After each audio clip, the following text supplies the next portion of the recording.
Sunshine. Winds will be light with temperatures in the high teens. Staying warm for many places tonight ahead of a very hot day on Monday. And that is how the weather is shaping up overnight into tomorrow morning. We are GB News. We're right across this great nation. On TV. On radio. On digital. Absolutely everywhere. We don't talk down to you. We embrace all voices with honest and civilised conversation. We are not part of the establishment. We're one of you. And we're only getting started. Join us on GB News, The People's Channel. Britain's news channel.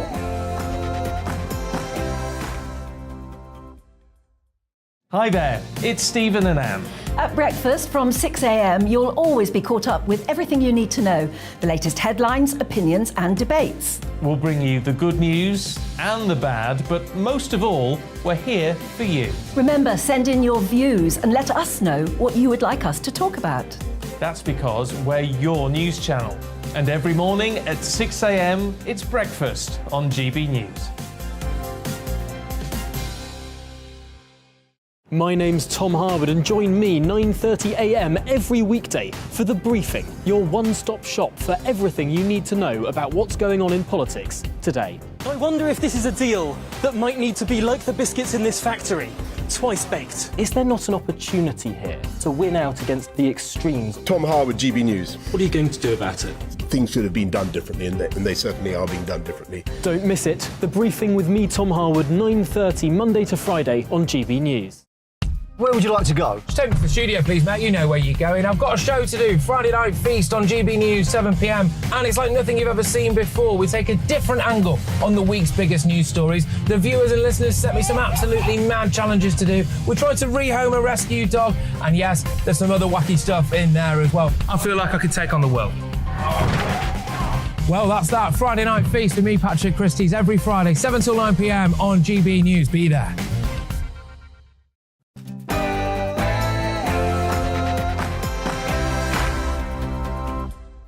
The Tory leadership contest rumbles on. The World Health Organization claims there are more than two sexes, and a heatwave drives the media to despair. This is Free Speech Nation.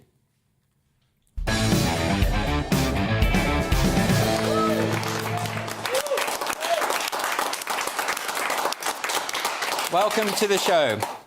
We've heard a lot this week from political commentators about the culture war and how it's just a distraction from the real issues. What about the cost of living crisis, they say?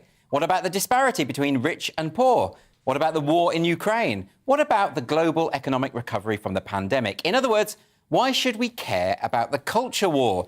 Isn't it just silly nonsense about pronouns and vegan sausage rolls? Isn't it just old people failing to keep up with the young and complaining about how it's all PC gone mad? Well, that's the way it's often mischaracterised, and I can understand why.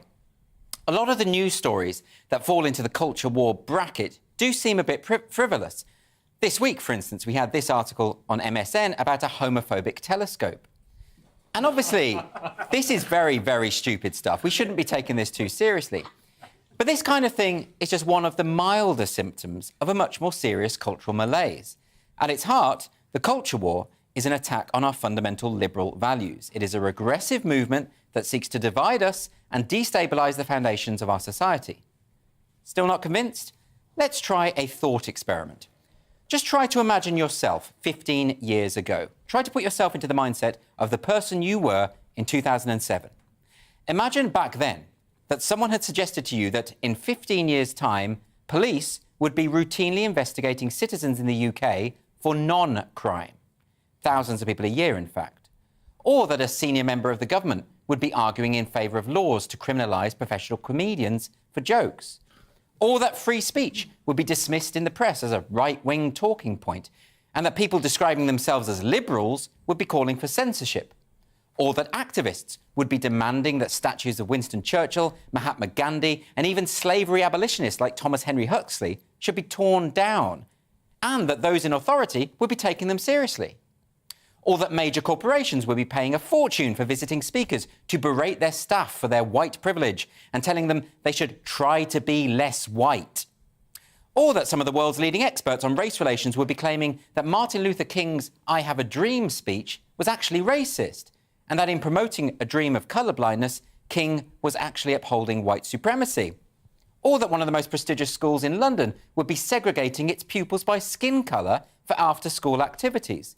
Or that a school district in Canada would be burning thousands of books because the contents are offensive to modern sensibilities, and that they would refer to this as a flame purification ceremony. Or that a film aimed at young people on the BBC would be telling children that there are over 100 genders, and teachers throughout the country would be doing the same. Or that politicians would stumble and stutter when asked, "What is a woman?" and be unable to answer the question. Or that woman would become a dirty word, and that companies, charities, media outlets, and even some factions of the NHS would be favouring phrases like menstruators, bleeders, and people with a cervix. Or that a man would be nominated for Woman of the Year. Or that male rapists would be identifying as female and be moved to women's prisons where they would go on to commit further sexual assaults.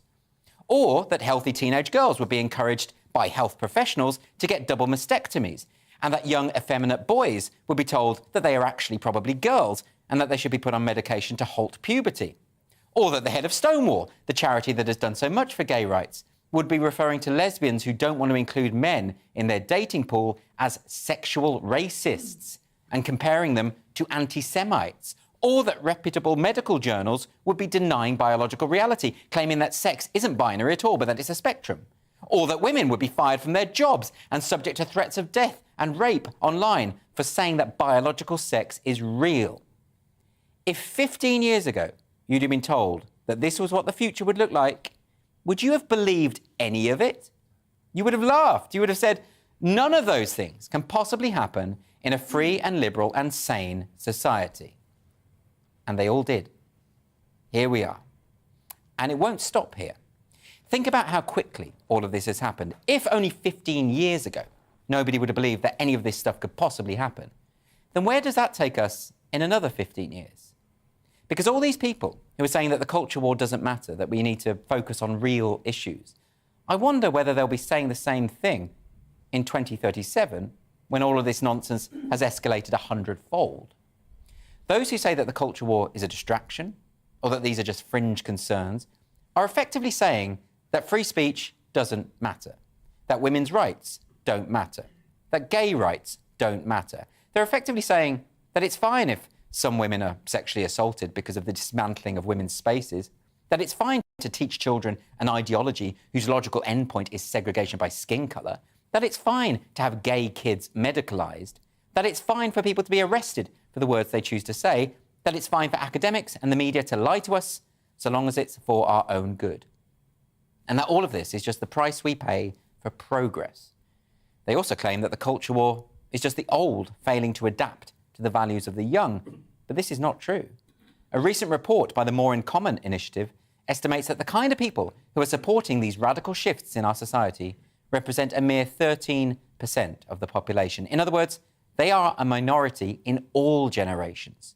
In fact, some of the most vehement pushback against this ideology is coming from Generation Z, those born between 1997 and 2012. And some of the most vocal social justice activists are well into middle age. The problem is that activists and their cheerleaders have mistaken change for progress. But eroding the values of a liberal democracy, trashing the rights of women and gay people, undermining free speech, teaching children to see each other first and foremost in terms of their skin colour, that's not progress, it's just change. And we need to understand the difference. So yes, we should address the cost of living crisis, global conflicts, all those other key issues. But we need to take on the culture warriors too, because they're not on the fringes anymore. They occupy powerful positions in all of our major institutions. They are dominant, they have the momentum, and they are making drastic changes to our society that will eventually spell the death of social liberalism. So you can say this is a distraction, all you like. But if you ignore the culture warriors, they won't disappear, they'll win. And if you think things are crazy now, imagine the future they've got in store for us.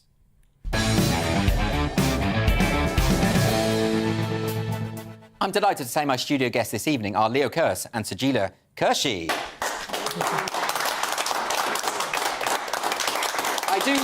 I like having you two on because it's like curse and curse you. It's like a double act. I know. It sounds like a double act. I think we need our own show. Yes. We do.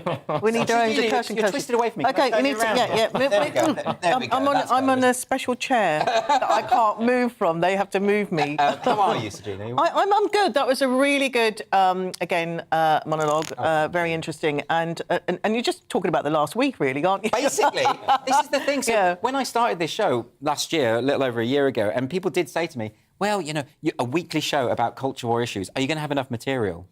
That's what they said. know, but and I actually have to keep ditching stuff because it's constant, it's non-stop. Why won't they just give me a break? I know. I just think if the culture wars could just, for a week, just stop problematising everything and saying that telescopes are homophobic and that ballet is racist. We'll get onto that later on.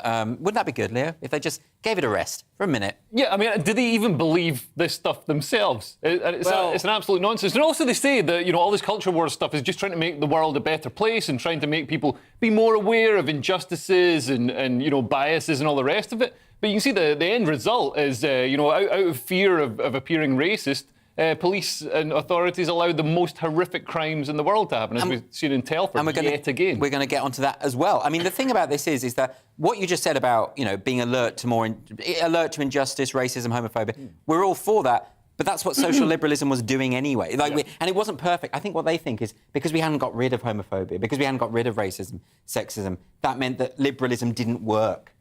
And so they introduced these new ideas, which seem to be making things worse. Well, I think it's interesting what you said, what's going to happen in 15 years. Yeah. Because either this has to kind of run its course and then run out, and then we go, through another phase, because, we're all kind of almost, because of the Ukraine war, we're almost kind of going back towards the Cold War kind of... there are that finished, because that finished, and then it was Islamophobic, terrorists, extremists, and so it's things go in phases. So I'm hoping 15 years' time that we aren't.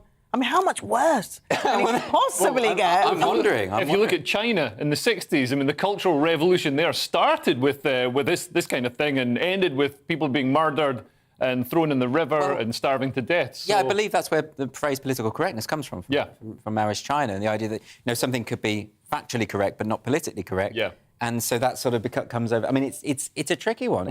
We're seeing the government, not so much the government, but certainly our cultural overlords telling us to deny the existence of our own eyes and ears at the moment. With for example, transgender MMA fighters. And by the way, that's something we're going to get onto as well. No, so you've preempted so many of the topics. Leo's covering all the topics, and little tasters, tasters. It is a very hot day outside, so we haven't got many audience members today, but thank you for actually coming into this basement rather than being out in the sunshine. But I would like to get some questions from the audience because I think it's important to get your input. John, what's your question? Good evening. Should we be worried about Chinese expansion? Right. Well, this is a big question because the Chinese government, of course, regards Taiwan as a breakaway province, and the president has vowed that they want to bring it under Beijing's control by 2050 is the date that's the date they've got in mind. God, you wouldn't want to be living in Taiwan, would you? I mean, and of course, this is interesting, isn't it, Sajila? Because all of these companies like Apple and all these major corporations that have withdrawn from Russia, it's kind of easy because Russia, it's not a big market for them, really. They haven't lost that much. Severing ties with China, that would be the real test, wouldn't it? Yeah. I mean, isn't this all down to the chips? Because I don't mean like the chips on shoulders or chips in the shop that you eat. Microchips. Yeah, the microchips. Because during the pandemic, obviously, all the factories that were making cars and stuff shut down. But when they opened again, I mean, I think we had a story on Headliners about this, they were harvesting chips from washing machines to put into cars. And that's because then Taiwan kind of came... And so I think China wants to be the main provider of the chips. And so... Oh, OK. Interesting. So that's my taking on it, yeah. China has always claimed ownership of Taiwan as well. Yeah, this is something that, this has always been a potential problem brewing, right? Yeah. It's like one of these disputes over a hedge. Who owns the hedge between you and your neighbour? It's exactly the same as that. But scaled up to massively a crazy level. If your neighbour had a nuke. But Taiwan is a very defensible island. I mean, the one thing about Ukraine is it's flat land, so the tanks can just roll in there. There's nothing. I mean, there's a few rivers which are providing the sort of de facto borders at the moment. But for China to invade Taiwan would be an enormous military endeavour. So I think what they're doing instead is doing this sort of soft diplomatic Even convincing, Fast and the Furious stars to retract statements that Taiwan is a country. Goodness But they're doing this soft economic and diplomatic effort to make Taiwan almost just slowly, by osmosis, graft back onto the mainland. I mean, the way you're describing it sounds like they're in for the long haul. This is a long game. Oh, yeah. And it's almost as though, they're waiting for the time when, if China becomes the big superpower, which the trajectory suggests it will, that's the point at which no one's going to be able to do anything if they do invade Taiwan. Yeah, absolutely. Who's going to be able to stand up to them? How is it going to be in anyone's interests? I mean, the West is destroying itself at the moment, tearing itself apart with culture wars and just, socially, economically and militarily.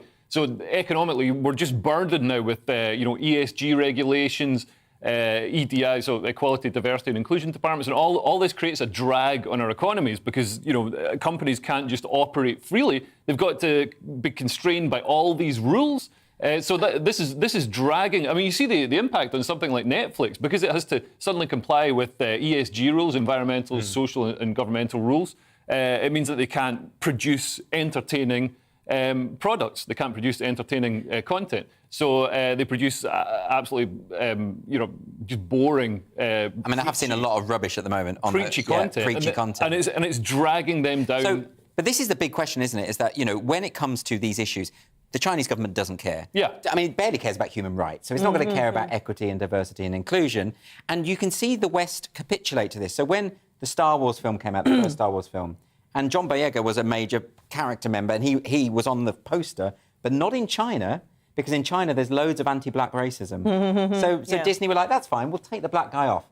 So really, we're colluding. The West is colluding. Of course, they're colluding. That's it. But also, I mean, it does make me wonder, the culture wars, isn't it in China's interest for that to be, for us to be preoccupied by Probably. that? And, because I do wonder, where does it all, where did this all start getting crazy? Like, everybody is not happy with what they are or who they are. Where does, it is an ideology that's kind of just spread like a disease, faster than the pandemic. And so who benefits from this? Well, and it would be someone who wants to get someone who doesn't global care about power. free Yeah, speech. exactly. Someone who, a country that doesn't care about human rights, maybe. But listen, we'll see what happens. Our next question now is from Roger. Where's Roger? Yeah. Hi, Roger. Hello. Is the World Health Organization right to say there are more than two sexes? Yeah, I'm going to say no. And this is an interesting one because I barely scraped my biology GCSE, right? But I know more than the World Health Organization when it comes to basic human anatomy. So I feel quite pleased that the WHO is now saying that sex is a spectrum. It's not limited to male and female because I've beat them, Leo. Yeah, I'm better than them. It seemed to me, reading about this, that the World Health Organization conflated sex and gender. Right, Because gender, you can have an infinity of genders. I mean, I'm personally fish and chips gender. Are you? Which I identify as fish and chips. You weren't yesterday, you were something else. Yeah, it was something yesterday. And, Steak and kidney pie, I think. Steak and kidney pie gender. It's hard right. keeping up with But I update my Twitter bio, so you know what pronouns to use, which is important. So gender's a social construct. It's made up. It's a nonsense. It's really just a marker for mental illness. Whereas biological sex is something that is measurable depending on how many chromosomes you have, whether you have a penis or a vagina. I think I have XX. What's yours? I just have steak and kidney. Steak and kidney, OK. Steak and kidney chromosomes, OK, interesting, yeah. But you're gay, so that must mean that you must have... I don't know, YMCA chromosomes? YMCA, absolutely, that's a great joke. Who the hell knows? Anyway, we've got to move on from that because I just don't know what else to say about it. Our final question is from Mary. Mary. Is free speech a problem at universities? Yes, again. So research has been released this week, and this is to do with speaker requests. And apparently almost 200 speaker requests or events were rejected by English universities and other higher education institutions in a 12-month period between 2020 and 2021, which is an increase of nearly 100% on the previous 12 months. So we're having these constant conversations about whether there is an issue of free speech being stifled on UK university campuses. You've got the government trying to introduce its free speech bill. All of this is going on. And a lot of the people at the NUS are sort of saying, well, no, this is not a big thing. It's not a big deal. We never no platform people. We never ban people. But they do. And Leo, the issue here is that the no platforming thing is preemptive. So effectively, if you have a policy where you're saying certain types of people won't be allowed, or if they are, the university authorities are going to say no, you're not going to invite them in the first place. So we don't know how many people are not being invited who would normally be invited. Yeah, I mean, self-censorship is always the biggest form of censorship. You only ever see the sort of visible censorship when somebody is actively banned. You don't see the impact that active ban has on just the subtle, non-inviting of other people. Yeah, and they tried to defend it by saying that 99% of speakers weren't banned. And that's not a defence. That's like Fred West saying, well, look at all these people I didn't murder. I mean, this is an interesting one, Studio, because when Jeannie's come around again, sorry, there's an issue with the chair here. When the no platforming idea was introduced back in the 70s, I think it was, and the NUS National Union of Students introduced this no platforming idea, it was specifically about fascism. So they specifically said, we're not having neo-Nazis, fascists. But the trouble is that now, because feminists are called fascists. Yeah. Because there's no definition of what a fascist or who a fascist is. And this really is disappointing because certainly for me, and I'm sure both got you, university is a place where you learn to kind of, have these ideas, challenge them, be challenged. And we're really breeding a nation of, and I hate to use that word, but a bunch of snowflakes. And they're not even snowflakes, they've already melted. Do you know what they've melted before? And it's we're just talking about drippy water everywhere. But I wonder about this, because I've been to giving talks on campus and stuff, and most of the young people who turn up to these things, they do want to be challenged. And I think what it is, there's a minority who don't, but they're really vocal and scary. Yeah. So everyone else kind of shuts up. And then you've got the academic, and they're the worst. The ones in the departments, our generation actually, they're the ones who are enforcing all of this stuff even more. I mean, that's my view of it. Maybe I'm wrong. But it can't be good for young people, can it? To live in a climate where they're not exposed to ideas? But also, I think it's university, and it's like globally, it's not a left-right thing, and I know we love to keep talking about that, but, you even get, people say, oh, there was a lefty on headliners, I turned the TV off. And it's like, really? You couldn't stand having an opinion from that was you when you were on it. Stop trolling me, and walked please. off. Yes, you're absolutely right. I mean, I see it both ways. I see it absolutely both ways, and I see viewers of headliners say, on Twitter saying, well, I'm not going to listen to left-wing opinions. The whole point of the show is we have left and right. The whole point is we hear everything. They've missed the premise of the show. You have two left-wing. I mean, I know it's hard to get right-wing comedians, but quite often it's two left-wing comedians. Yeah, but then there's usually a right-wing host. I can get on the BBC or Channel 4. Yeah, but, Leo, I'm going to tell everybody, you're actually a lefty. Yeah, you're a liar. We just can't get right-wing comedians. So Leo said, I'll pretend to be a lefty. I'm not a lefty. I think paedophilia is wrong. I think we shouldn't be sending drag queens into primary schools. There's lots. Again, you're preempting topics that are coming up later on. So we're going to nip that one in the bud and move to a break now. And after the break on Free Speech Nation, I'm going to be talking to the choreographer who left the company she founded after being accused of transphobia, but has now set up a new dance company. See you in 2 minutes.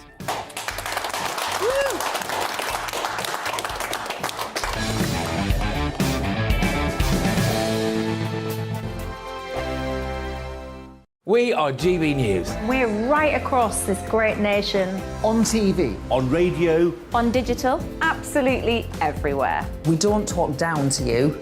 We embrace all voices with honest and civilised conversation.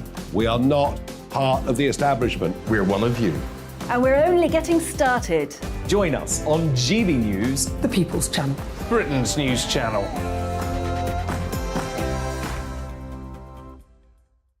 Hi there, it's Stephen and Anne. At breakfast from 6 a.m, you'll always be caught up with everything you need to know, the latest headlines, opinions and debates. We'll bring you the good news and the bad, but most of all, we're here for you. Remember, send in your views and let us know what you would like us to talk about. That's because we're your news channel. And every morning at 6 a.m, it's breakfast on GB News. My name's Tom Harwood, and join me 9:30 a.m. every weekday for The Briefing, your one-stop shop for everything you need to know about what's going on in politics today. I wonder if this is a deal that might need to be like the biscuits in this factory, twice baked. Is there not an opportunity here to win out against the extremes? Tom Harwood, GB News. What are you going to do about it? Things should have been done differently, and they certainly are being done differently. Don't miss it. The Briefing with me, Tom Harwood, 9:30 Monday to Friday on GB News.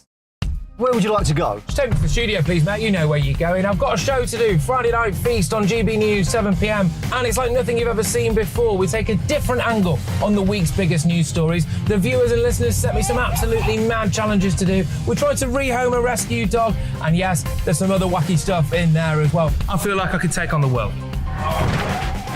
Well, that's that. Friday Night Feast with me, Patrick Christie's, every Friday, 7 till 9 p.m. on GB News. Be there.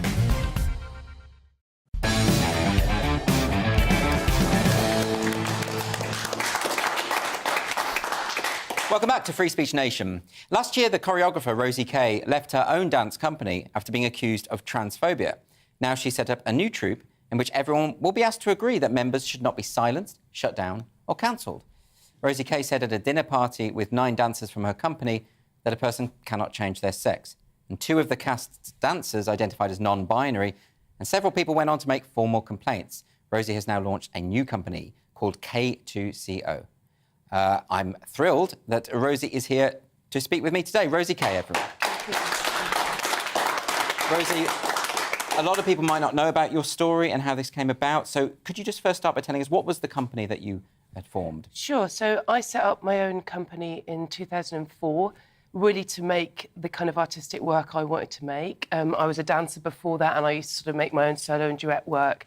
And you need to kind of become a little bit more established in order to get the funding. Yes. So I had that right up till 2017, and then I shifted it. I became a charity. So I voluntarily stepped down as a director. I had a board, I had an executive director, and it was called Rosie Kay Dance Company. So to all extents and purposes, it was my company, it had my name, and I was the sole artistic creator, and I was the person that brought all the income in as well. And you were creating the shows and directing the shows and that kind of thing. What sort of shows were you doing? So I made what I would have classed then as quite political work. So I made a trilogy of work that started with a piece about the body and war, then I looked at the body and religion, and then I looked at politics, which became all about conspiracy theory just around the time of the Trump election. I suppose like the piece about war, 5 Soldiers, is such a seminal piece because I was really really taken with what was happening in the war, particularly in Iraq at that time. So we're going way back to 2007. And in order to understand how a soldier prepares for war, I joined an all-male infantry battalion, and I embedded with them, and I learned pre-deployment training techniques, and then I spent time at Headley Court, the sort of rehabilitation centre, and then also Selly Oak, the Royal Centre for Defence Medicine.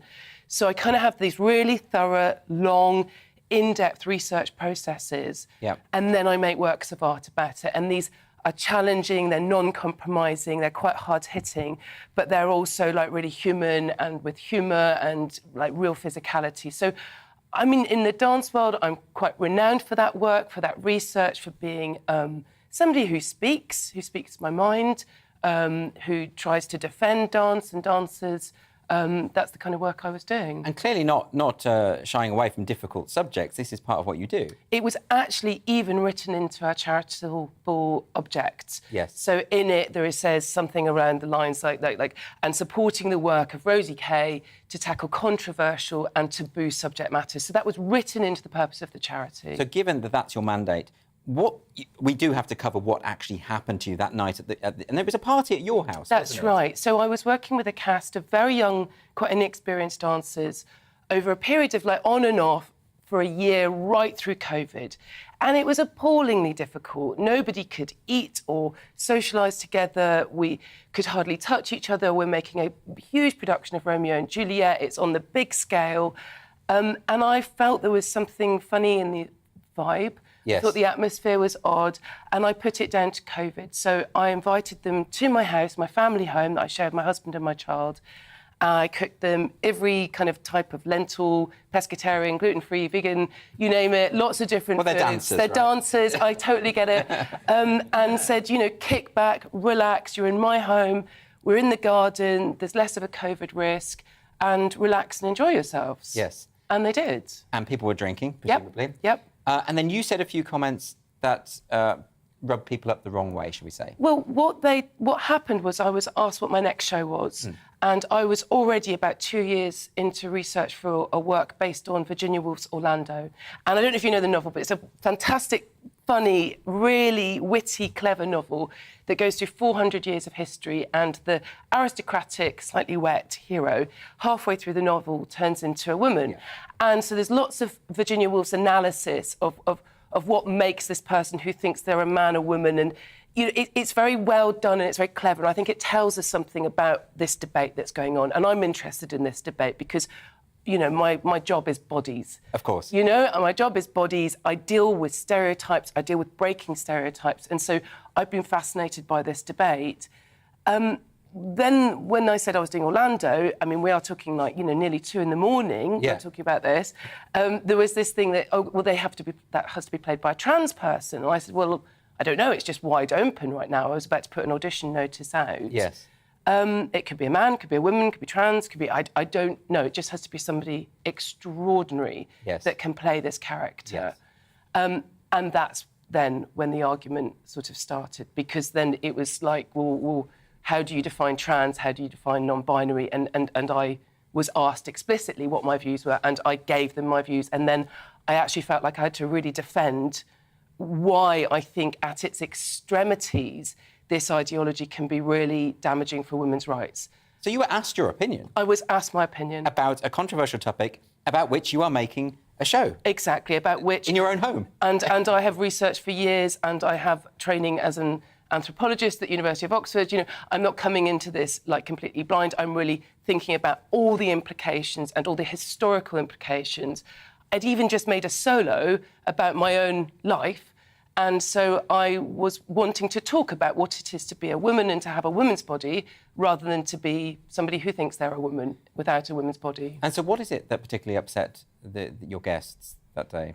Well, I think I hadn't quite realised that a lot of this is coming through the conservatoires, the universities, through the training. And so there's almost just like this palpable sort of shock. How dare you even say this? So it was just one of these situations where the more I tried to explain and defend myself, the sort of worse it got. Yes. I think also I wasn't quite ready for those sort of arguments. I wanted to put it in my work, and I wanted to talk about it. I was working with an LGBT book club. I was working with some trans friends of mine. I was preparing myself for this argument. I wasn't expecting to go bam into it at 2 a.m. But I think that's because the kind of culture you're describing that has sort of grown up within the educational establishments is there's a fixed view that you can have, and deviating from that view or even discussing that view can be perceived as problematic. That's right. I think even within one of the complaints, it's that Rosie says she wanted to have a debate. And that in itself is a complaint that I said, no, but I want to debate this. I want to be able to talk about this. I think because debate is seen by activists as a tool of the privileged to uphold their privilege. That's the way they frame it. What were they went away and complained. Who did they complain to? Well, I think this was it. This is the problem, and now at the time, of course, it was very shocking and quite scary for me. But now I realise that there's a sort of playbook here that plays out. I had a board. I expected them to sort of support and at least see two sides, at least see that there could be two sides, and just not take it on face value. Look a little bit deeper. Have some trust in me. Instead, I think they went straight into sort of full complaints and encouraged the dancers to complain, quite seriously encouraged them. But did it not make a difference that this was your company? It had your name in the title. So in the first investigation, I really went with it and I was exonerated. But then one of the non-binary dancers appealed, despite there not really being a process to appeal or nothing to appeal for, because they'd walked out. And so when the second investigation began, that's exactly was my point. I started to say, this actually is now getting existential. If I can't say and think freely, I cannot do my job. And I then discovered through freedom of access subject data request stuff, I discovered that the executive director and the chair were discussing how to re-educate me. I mean, that's such a chilling phrase, isn't it? It's so chilling. And in a moment of lucidity, one of them says, yes, but of course, Rosie's probably better read about this subject than any trainer. But, however, we have indications that she might want to look at these sorts of issues in her future work. That's absolutely incredible. So it really was. I knew it at the time, but now I can prove that. It was existential for me. Yes. I had no trust in my board. I had no trust in my management. They cancelled Orlando without my permission. I resigned, citing constructive dismissal, because they did not uphold their side of the contract. And where next, then? Is that why you decided to form a new company? Well, I took a little bit of a breather. I just kind of like calmed down over Christmas. It's really harrowing when this stuff happens to you. And then what happened really took me by surprise. I just had this explosion of creativity. I had all these shows that I'd been wanting to make, but had already, I think, started to self-censor. You were talking about this earlier. I'd already started to go, that's too dangerous, that's too dangerous, that's too dangerous. And I just thought, well, I'm free. I'm back free again. So I put together a trilogy of new works. I put together the budgets, and I just started back where I always began, writing funding applications and, you know, putting that together, visiting theatres, talking to people, having these sort of conversations. Because this is the point, isn't it? As a creative, as an artist, your freedom, artistic freedom, has to be at the core of this, doesn't it? If you're curtailed in any way, how can you possibly flourish? I think Virginia Woolf puts it absolutely beautifully. I mean, along with having a room of your own, you need to practice the art of freedom. And so since I was really, you know, a professional dancer since the sort of 90s, I've been really trying to train myself to be free. I still get scared, you know, going into an infantry battalion. It's terrifying. Looking at conspiracy theory, being told you're bonkers, it's scary.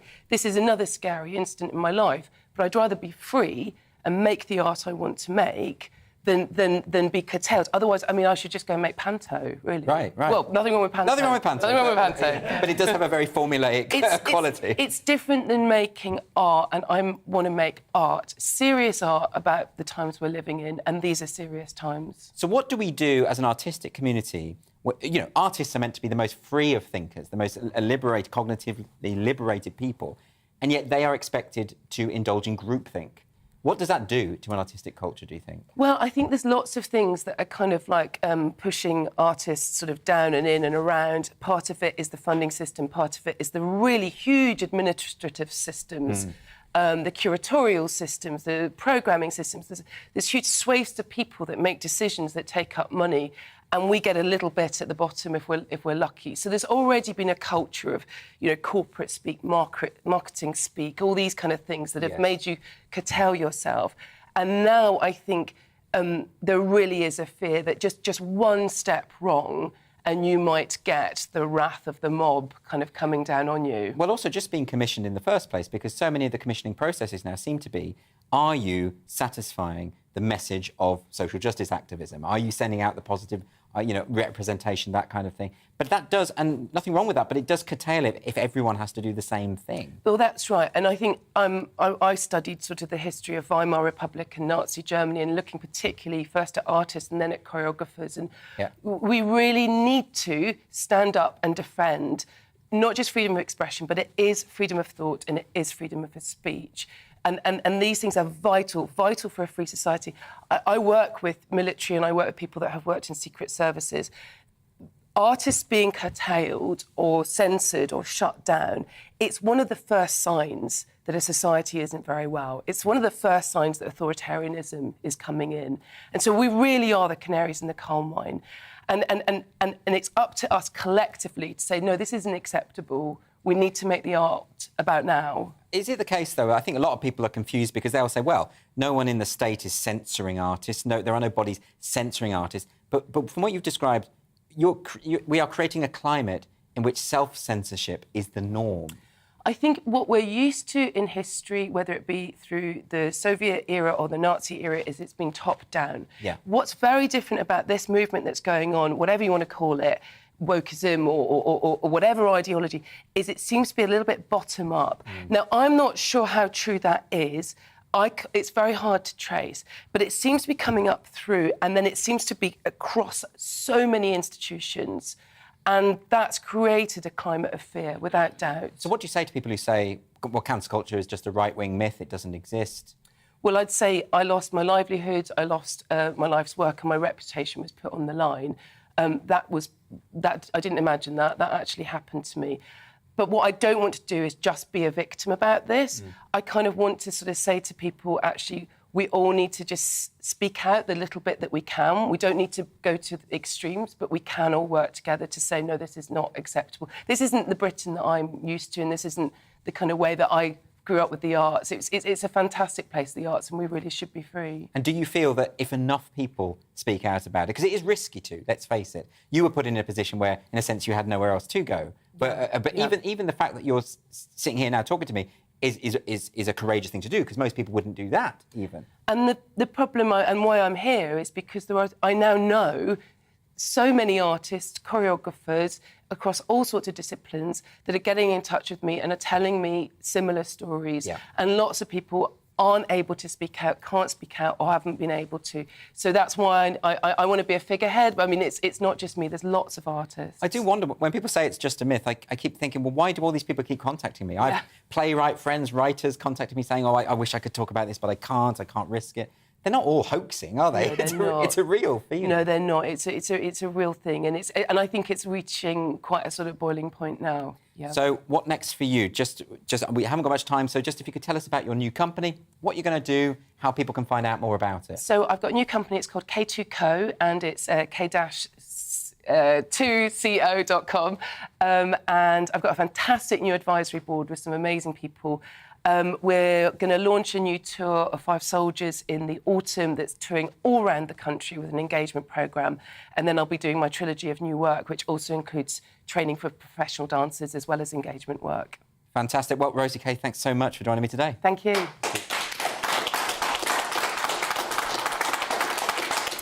After the break on Free Speech Nation, we'll be discussing the latest public apology from the BBC. And we'll also debate whether the Edinburgh Fringe Festival is too expensive for performers. See you in 2 minutes. Yes, it is. Yes, no doubt.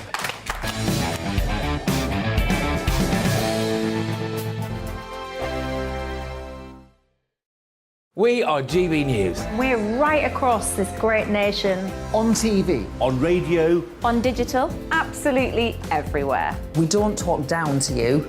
We embrace all voices with honest and civilised conversation. We are not part of the establishment. We're one of you. And we're only getting started. Join us on GB News, The People's Channel. Britain's news channel.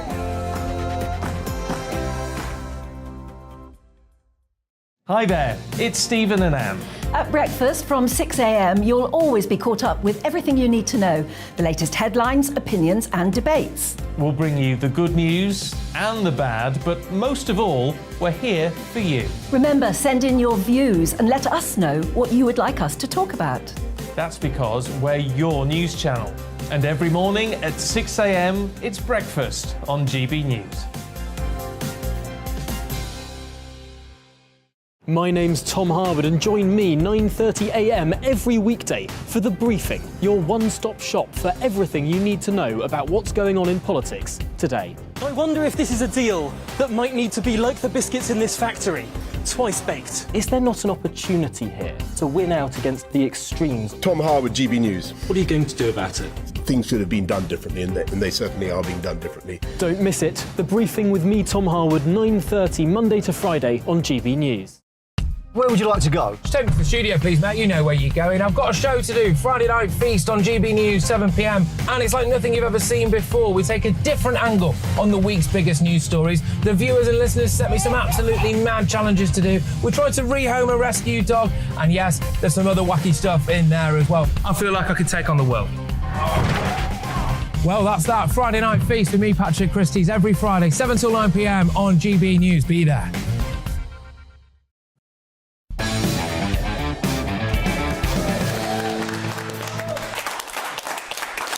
Welcome back to Free Speech Nation with me, Andrew Doyle. Later in the show, I'm going to be turning agony uncle with the help of my wonderful panel, Leo Kearse and Sajila Kershi. We're going to help you to deal with your unfiltered dilemmas, so please do email us at gbviews@gbnews.uk, and we will do our very, very best to answer all of your problems. Now, let's get a few more questions from the audience. The first one comes from Barrett. Barrett, how are you? Yeah, fine, thank you. Nice to see you again. Yeah, thank you very much. Is interviewing an MMA fighter who jokes about harming a woman a good idea? Well, interviewing an MMA fighter. MMA. Yeah, MMA fighter. So this is, you might have heard of Fallon Fox, MMA fighter, trans fighter, who made jokes. Well, were they jokes about hurting women, breaking women's skulls, that kind of thing, in the fight? And the BBC has now apologised because they interviewed Fallon Fox, and Fallon Fox have been boasting about knocking women out and that kind of thing. Leo, should the BBC be doing a bit more due diligence with their guests? No, I thought this was fantastic. I mean, as a misogynist, I think it's wonderful that biological males can brag about times that they actually fractured women's skulls. Fallon Fox genuinely in real life fractured a woman's skull, and then boasted about it, and then was invited onto the BBC to talk about why transgender fighters should be allowed in sport. I mean, that is. Look, we shouldn't laugh because someone it does sound bad when you say it like that. But what a time to be alive when you can actually cheer on a biological male crushing a woman's skull and then be the good person. So apparently you're the good person, and the people. This is bizarre, isn't it, Sajina? Because the point is, when we talk about trans people in women's sports, right, and we talk about physical advantage, surely.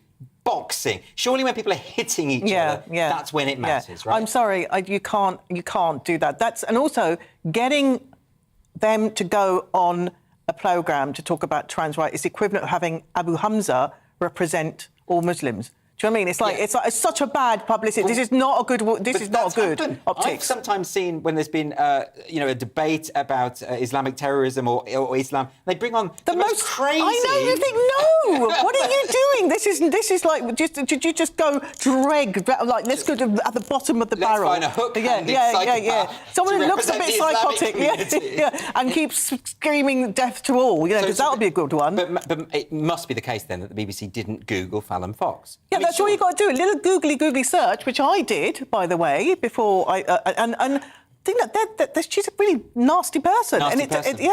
Or did the BBC Google Fallon Fox and think, Yeah. Well, I think the BBC researcher, who's probably about 22 years old and has blue hair and wire-rimmed spectacles, Googled Fallon Fox and thought, fantastic, she crushed women's skulls. Okay, and got her on. If you are that blue-haired researcher and you'd like to come on and defend yourself, please do get in touch. I'll put you head-to-head with Leo.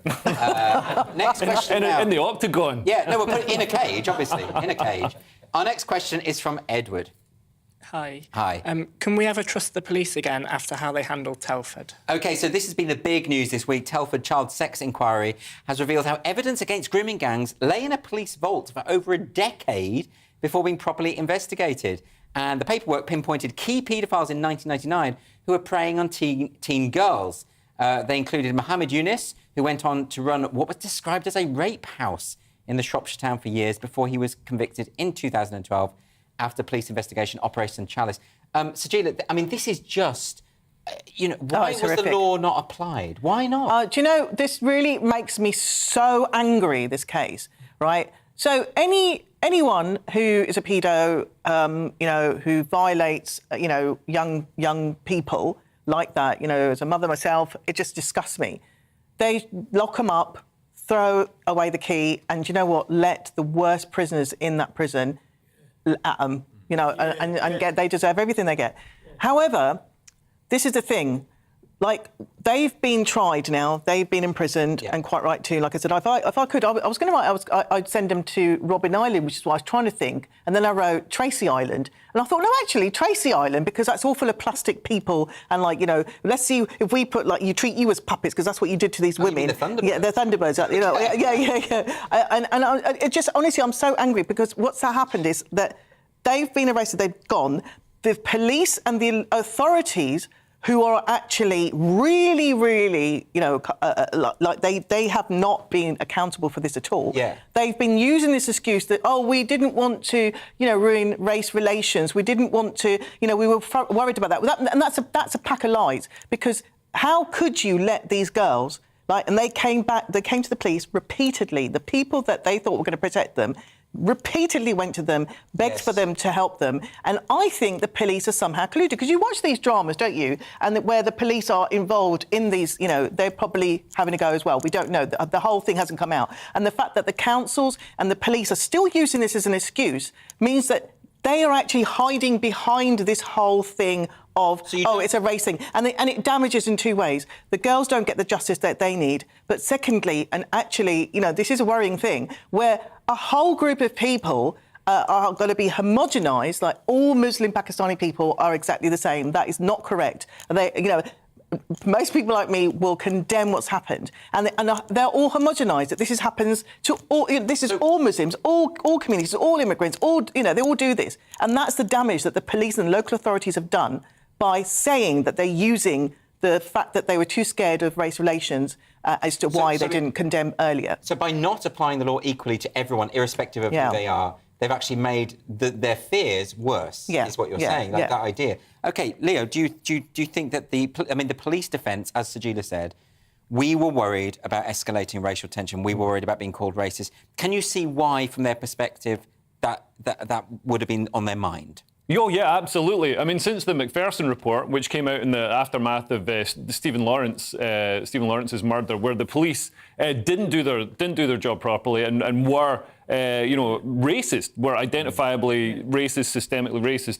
But then that became the mantra. It was like, don't be racist. So then the police and the authorities were terrified of looking racist, which enabled the most horrific crimes in humanity to continue and to be covered up. And it was almost, as Sajila says, and it's great to hear it from Sajila because she I represent. No, she won't be. She won't be called racist for saying it. So you've got the freedom to say it. You know, if Indigenous, Aboriginal white people, British people speak out against grooming gangs, they're immediately assumed to be racist. The Guardian runs articles saying that the myth of Muslim Pakistani grooming gangs is a far-right myth, and it's not. And I'm just amazed to see. I'm amazed to see it, reach this level. But surely we can all agree that grooming gangs, rape, child sex, all of these things are just wrong, irrespective of who is doing it. I mean, that's surely. Yeah, I mean, the thing is, this again sort of kind of just fell into that trap a little bit, Leo, is that we don't blame all Catholics for the sexual predatory of the church. No, we don't blame all Scottish people for the 300 the paedophiles that were from last year, April. We don't blame that. So when Scottish no, there we go. They're Scottish paedophiles. No, but what are you? I mean, wait a minute. So the point that Sajila's making, let's just clarify, because Sajila is saying we don't have a tendency to blame whole demographics for the behaviour of a minority, and you would agree that the grooming gangs are a minority, right? Within that minority. Well, in terms of grooming gangs, they're not a minority in terms of who's committing the offence of grooming gangs. So, I mean, and it's a nonsense to try and deflect away and say, oh, but you get Scottish paedophiles. Of course you get Scottish paedophiles. Even though Scottish children are ugly, you still get Scottish paedophiles. One at a time. One at a time. One at a time. Okay, so repeat what you said to me, sorry, because I've got to... Tell me what you just said, the last bit. Sorry. What did you just say? Oh, sorry, what did you just say, Leo?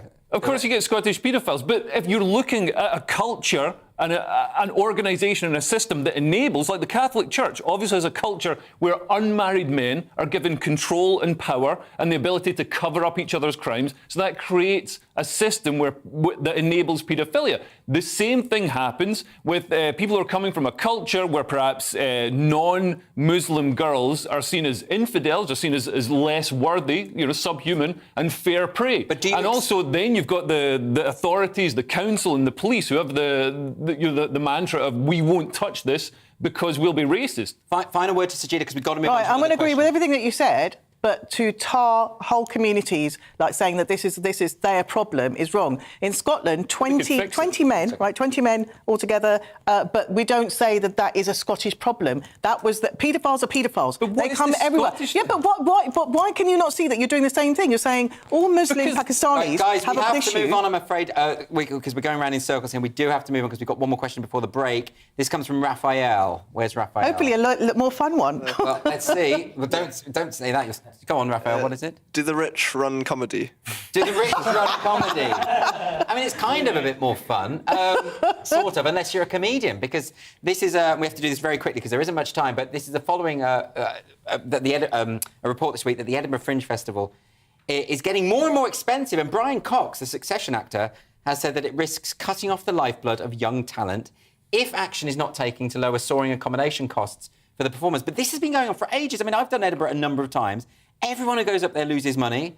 All the people who make the money are the people who run the venues. The punters are getting overcharged as well. Leo, you do Edinburgh a lot. Yeah. Do you think it's possible to... I make loads of money in Edinburgh. I don't know what people are crying about. Like How do you do it, useless comedians. Oh, nobody's coming to see my show. Where I, dress up as a toilet seat and speaking. Like, do something that's funny. Do something that Leo, people want to watch. The difference actually is that you've done the Free Fringe, and you can make money on the Free Fringe. Yeah, you can make money on the Free Fringe, so do the Free Fringe. Don't be a mug. And also, people buy tickets for the Free Fringe. It's not like... The base of the Free Fringe means you get the room much cheaper. Yes. The real problem is the Scottish National Party changed the accommodation rules. So previously, landlords could rent out student accommodation during the Fringe, and that subsidised the student accommodation and also provided accommodation for people coming for the Fringe. Yeah. SNP changed that, so It is, and I can tell you, £500 a few years back for the whole month, gone up to 2,000 plus for the similar student kind of rental place. Just for those pokey rooms? It's just for the pokey rooms. So similar kind of accommodation, 2,000 plus now will cost you. I mean, well, that's it's 500 a few years back. And also, the Free Fringe, I'm with Leo, definitely Free Fringe. And the only paid venue that I think is worth its weight in gold is the Stand, who actually are for the performer. Otherwise, everyone's ripping you off. Go to the Free Fringe, give your money in the bucket. Your bucket is your review. Like, if they put notes in, they loved your show. Unfortunately, we do have to go to a break, but I will just quickly explain what the Free Fringe is. People watching may not know. It means that performers don't have to pay these extortionate fees for the venue, but it also means that the audience don't pay extortionate fees for the tickets. Good system, right? Yeah. It's a good system. They pay like 10 quid. It's like... Because they put money in the bucket afterwards. No, but they can buy tickets as well. And they can buy tickets. Yeah. OK, Free Fringe all the way then. Anyway, we've got to go to a break now. Coming up on Free Speech Nation, it's going to be an exclusive clip from my podcast this week with Marcus Meekin, who is better known as the YouTuber Count Dankula. Do not go away. Looking ahead to tomorrow's weather, and the UK is looking mostly dry with some clear spells and a warm start to the day. Let's take a look at the details. A dry and warm start to the new working week across southeast England with sunny spells, though there will be some patchy high cloud around, particularly in the far east. For London and southwest England, after a warm night, especially in the urban areas, there'll be a hot day with a lengthy period of sunshine. Across South Wales, there'll be a bright and warm beginning to the day, though there will be some medium or high-based cloud. For northwest England, Monday morning will be dry and rather warm across the region with plenty of bright or sunny spells, though we will see some patchy high cloud around at times. There'll be a decent amount of medium and high-based cloud around at first across northeast England tomorrow morning, though this will break up later to allow for plenty of sunshine. A dry morning for southern Scotland with bright or sunny spells, though there will be some high-based cloud around at times, making the sunshine hazy. There'll be some low cloud and fog around at first for Northern Ireland, though this will burn away through the morning to leave a very warm day with sunny spells. Plenty of sunshine around as temperatures sharply rise this morning. There are amber and red extreme heat warnings enforced throughout today. And that is how the weather's shaping up during tomorrow morning.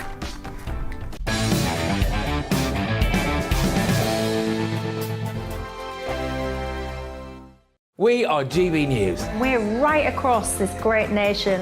On TV. On radio. On digital. Absolutely everywhere. We don't talk down to you. We embrace all voices with honest and civilised conversation. We are not part of the establishment. We're one of you. And we're only getting started. Join us on GB News, the People's Channel. Britain's news channel.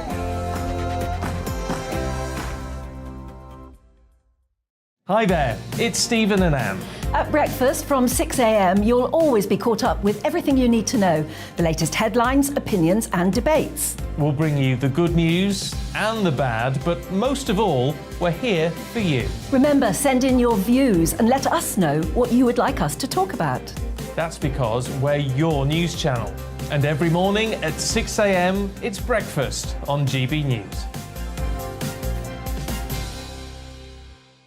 My name's Tom Harwood, and join me 9:30 a.m. every weekday for The Briefing, your one-stop shop for everything you need to know about what's going on in politics today. I wonder if this is a deal that might need to be like the biscuits in this factory, twice baked. Is there not an opportunity here to win out against the extremes? Tom Harwood, GB News. What are you going to do about it? things should have been done differently, and they certainly are being done differently. Don't miss it. The Briefing with me, Tom Harwood, 9:30 Monday to Friday on GB News. Where would you like to go? Just take me to the studio, please, mate. You know where you're going. I've got a show to do. Friday Night Feast on GB News, 7 p.m. And it's like nothing you've ever seen before. We take a different angle on the week's biggest news stories. The viewers and listeners set me some absolutely mad challenges to do. We tried to rehome a rescue dog. And yes, there's some other wacky stuff in there as well. I feel like I could take on the world. Well, that's that. Friday Night Feast with me, Patrick Christie's, every Friday, 7 till 9 p.m. on GB News. Be there.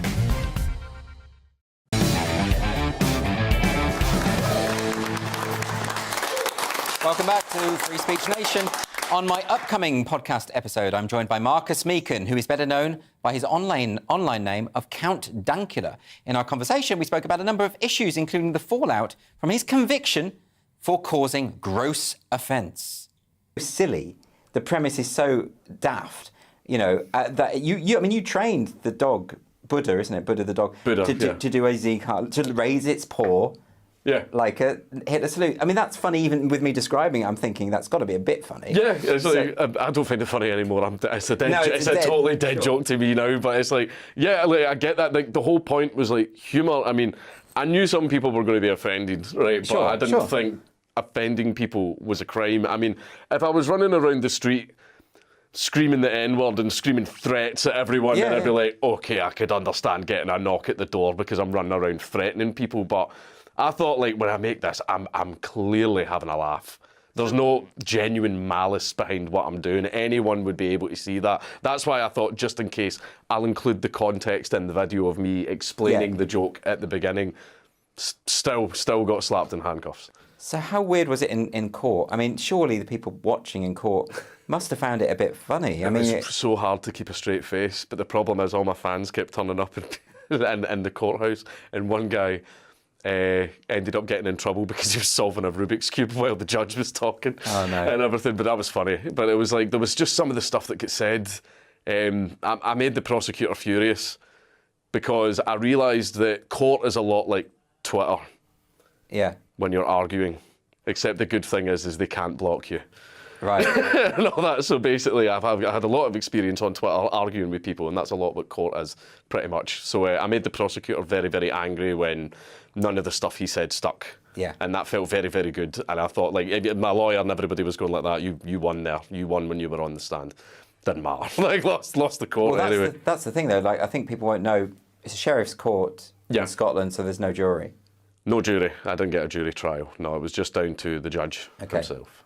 Yeah. So that makes it harder as well, because I would have thought with the jury. Well, this is the problem. Is it was a boomer judge. The guy was in like his 60s or something like that. Yeah. So these are people that have got a very old school sense of humour and sense of comedy and stuff like that. Like, see, for example, if I said even if it was something like the C word or whatever, good luck convincing a 60, 70-year-old judge that the C word isn't grossly offensive. Sure. Like, you're going to catch one for that. So that's the problem, isn't it? That although, like, if you take someone like Mel Brooks, who's a lot older than that, he's done jokes about the Nazis. Yeah, he's kind of the master of it, though. Like, it's like, as soon as you see him, I mean, we were watching The Producers and everything like the other night, and just some of the jokes that he makes is kind of like, oh God. But then as soon as you see his face, you're like, it's fine.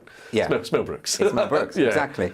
But yeah, you say this, now you use the phrase there, grossly offensive. So basically the prosecution was secured on solely this basis. Subjectivity, yeah. So if the judge determined it was just merely offensive, you would have been found innocent, right? But because it was deemed grossly offensive. Yeah. So how was that justified? What's the difference? I have no idea why that's a law. It's absolute utter subjectivity. Like I said, like the older judge, it all comes down to what he finds grossly offensive, right? And an old man like that is going to find a lot of things offensive. It's not the sort of thing you could just write a list. These things are grossly offensive. These things are offensive. That can't be done. No one can agree on, like, you're not going to find something that everyone universally classes as grossly offensive. Everyone's going to have different takes and different varying degrees on what offends them, right? So you're not going to reach a consensus on it. And it's a case of whenever you go into court for, you know, if you're being arrested under Section 127, you're not being convicted on, like, objective fact, right? Did you steal? Did you murder? You know, here's the evidence, blah, blah, blah. Like, those are, like, a pretty objective cases. This is a roll of the dice. It's a case of, does the judge think you did think that what you did was wrong? Like, that's the problem that you're facing. But this is law, and there are people, hundreds of people every year that are getting convicted under this law.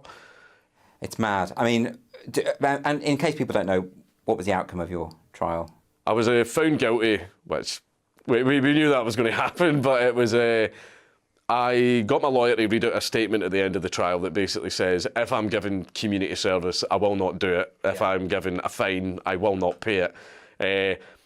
I was going to say, if they gave me prison, but then it's a case you can't really argue against that, can you? They kind of grab you and take you there. Yeah. But I says, I'm not paying it, I'm not doing it, and then I just went, because I'm not a criminal. I was exercising my right to free speech, which includes the freedom to offend. I'm not a criminal, and I reject the court's ruling. And the judge did kind of look at me a little bit, but he called my bluff and basically says, you've been guilty, here's an £800 fine. Yeah. And I left the courthouse and everything to everybody, like, cheering and everything, which was lovely, but I was just not paying the fine. So you didn't pay the fine. You'd had a crowdfunder for the court case, is that right? That was the initial court case, but then afterwards we had to do another crowdfund for the appeal, because appeals are, like, way more expensive. But, like, even though I refused to pay the fine, I was getting, like, letters all the time going, oh, it must be paid by this date. Oh, the date's approaching, you haven't paid your fine. And then, OK, the date's passed now, there's a warrant out for your arrest. Did you think you might go to prison? Yeah, I was prepared, fully 100% prepared to go to prison. Right. I mean, I'm Scottish, they wanted me to pay them money. No. Absolutely not, especially the government. But you gave it to a charity, didn't you? To prove that I had the money and it wasn't about that, I donated £800 to a children's hospital just to prove I've got the money, just you're not getting it. Yeah. Like, the sick children can get it instead. But in the end, they got it anyway, didn't they? Well, what happened was I got those letters and there was a warrant out for me, but the problem was my wedding was coming up and I thought, oh no, I don't want to get arrested, like, towards the wedding and everything. So I thought, I'll get it over and done with now. So I called the police on myself and says, here I am, I'm at this address, you know, warrant out for me, blah, blah, blah. And no joke, the police says, we are aware, but we're not going to come and get you until your name comes up on the computer. Really? Yeah. So I'm like, but I'm the wanted man on the phone with you right now, telling you exactly where I am. And they made this whole, oh, but you're not dangerous. Yeah, I mean, this clearly suggests they knew that this was nonsense, right? Yeah, it was just like, you know, maybe I was like, oh, I'm about to make another video, you know, people are in danger. Like, I'm about to make a joke. But ended up, like, they had actually planned to seize the money out of my account instead of coming down and arresting me, where they knew that all of this would kick off again and I would refuse and refuse and refuse and they would ultimately have to put me in prison. Yeah. They knew that was going to be... They'd already lost so much face with the initial trial that they just wanted me gone. Of course. At this point. So what they did instead was seize the money out of my account. Now, the police are supposed to tell you if they're about to do that. Yeah. We received no notification whatsoever. It wasn't until my wife texted me that day going, none of our bills came out of the account, and I looked in and went, why is there £800? £800. Yeah. Man, I went, they've stole it. They stole from me. They just took it. Yeah. So, and as far as they were concerned, they were like, oh, that's it dealt with now. You've paid your fine. Thanks very much. Well, bye-bye. It wouldn't have gone well for them, I think, if you had gone to prison. It would have escalated the story even more. I know. That's why I was trying. Yeah, exactly. They're basically... that's the one little win that I got out of it. Well, you know, we played a game of chicken and they blinked first.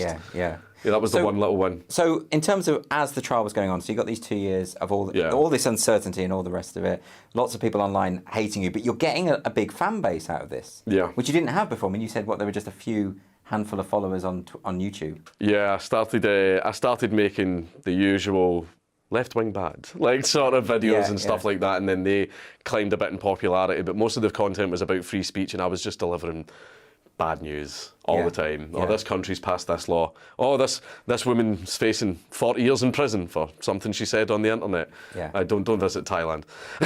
Man, but basically it was just stuff like that, and I ended up getting miserable with it because it was just bad news for freedom of speech all the time. So I decided to make Mad Lads. Yeah, so you make instead. these funny videos, but Mad Lads is actually quite... You can listen to my whole conversation with Marcus Meekin or Count Dankula on my podcast, Free Speech Nation, the podcast. That goes live right at the end of this show. That's at 9 p.m. if you're a new viewer or listener. It's just past 8 o'clock. This is Free Speech Nation with me, Andrew Doyle.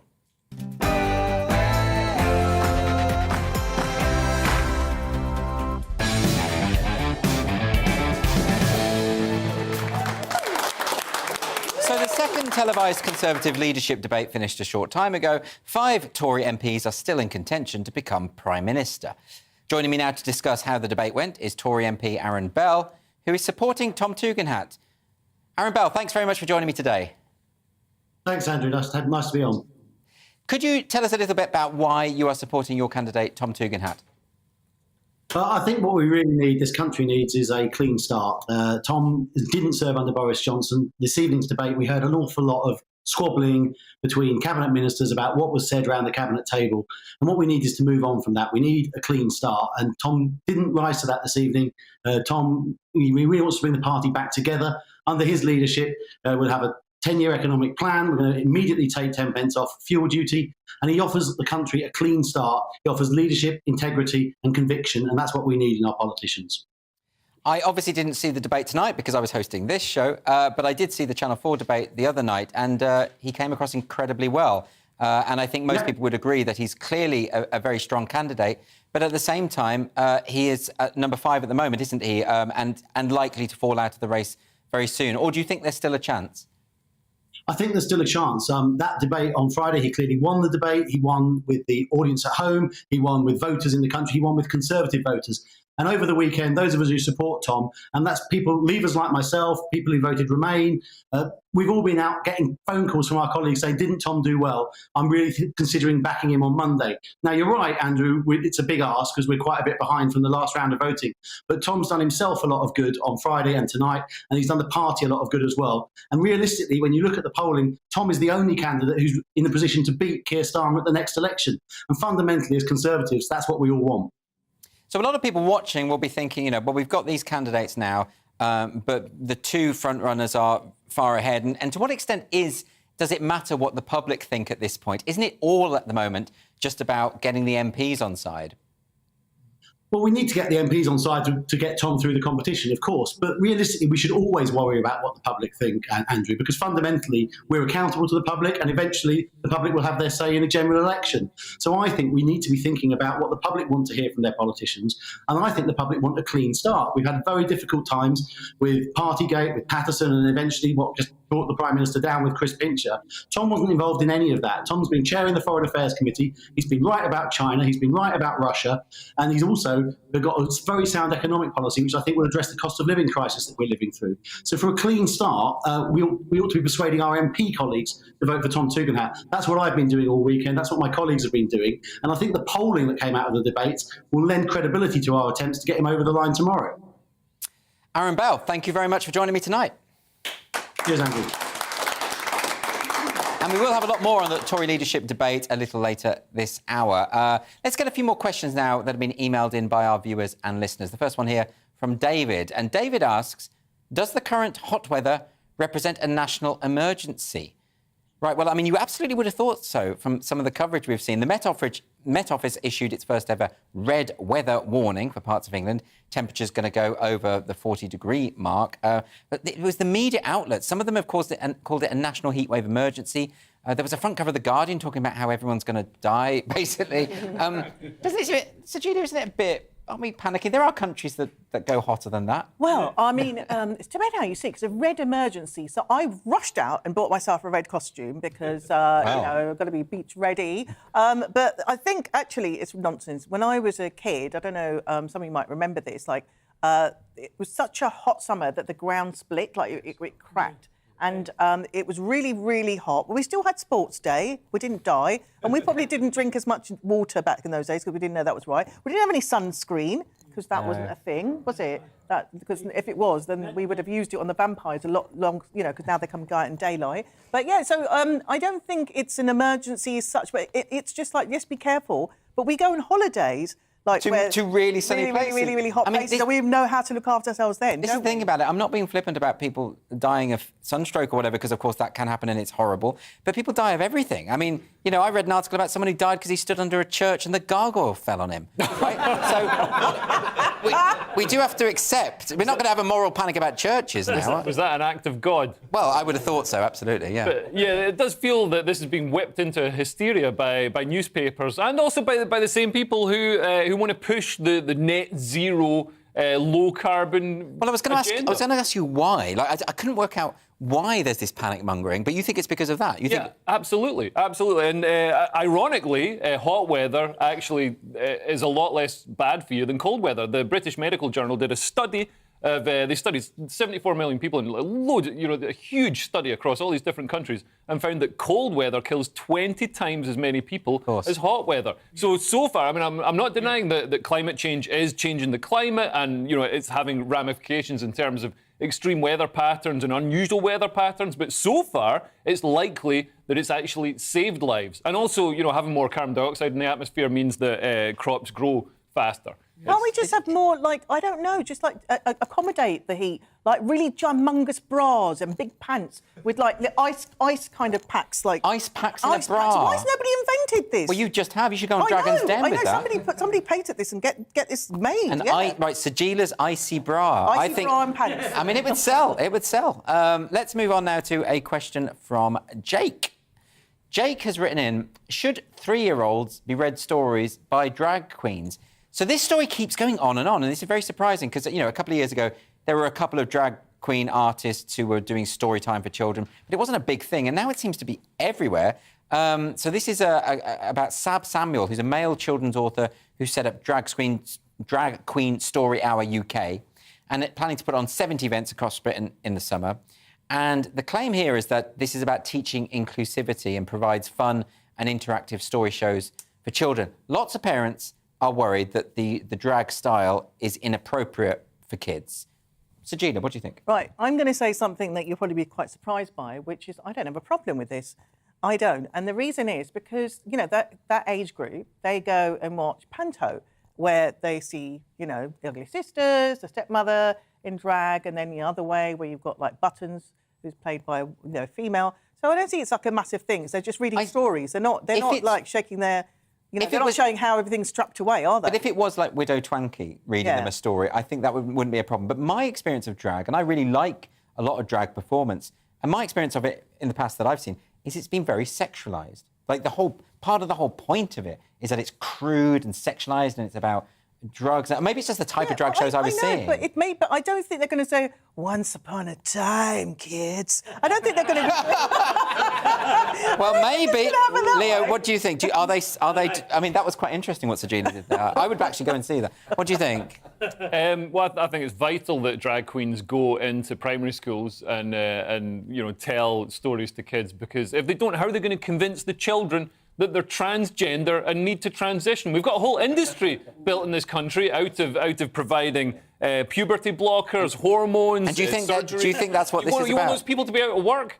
Do you actually? I mean, I know you're joking, but do you think there is an element of that to this? That this is about a sort of cultural shift? Yeah, absolutely. There's a leftist agenda to sort of push this sort of stuff. I hate to sound like Jeremy Clarkson here, but they're trying to push this sort of thing onto children.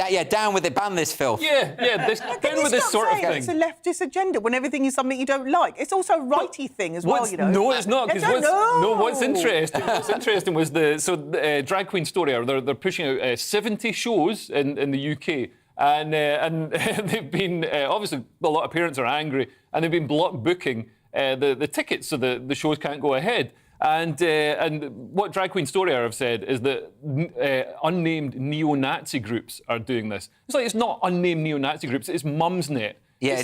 It's literally, they're trying, anybody who says, oh, wait a minute, I don't think you should be flashing your penis behind stockings in front of my child at primary school. Anybody who says something like that, no, that has happened. No, I was about to say, I know that has happened, but that's not the norm, right? Well, thank God it's not the norm. Well, I'm just saying. It's not written into the school curriculum just yet. Leo, you can take the point that most people who are doing this, most of the drag queens who are going in to read stories, would be as horrified as you about that. Oh, yeah, I mean, the ones that haven't been arrested for child pornography, like one of the organisers was, or hasn't been arrested for... homogenising with the same brush. One person might have done it. We can't do that. Right, exactly. I think one is too many. More than one is far too many. I think my view of this is that drag as a genre is more exciting when it's adult and sexualised and all the rest of it. And so therefore, if you're going to do a child-friendly version of drag, it sort of sucks out everything that's interesting about the genre. What's the point? I mean, that would be my... But I also agree with you that people shouldn't be flashing kids. I mean, I think that's a separate issue. That goes for everyone, Anyway, look, let's move on. We've got another question now from Rachel. Rachel has said, why are kids being given more Valium than ever? Maybe in your family, Rachel.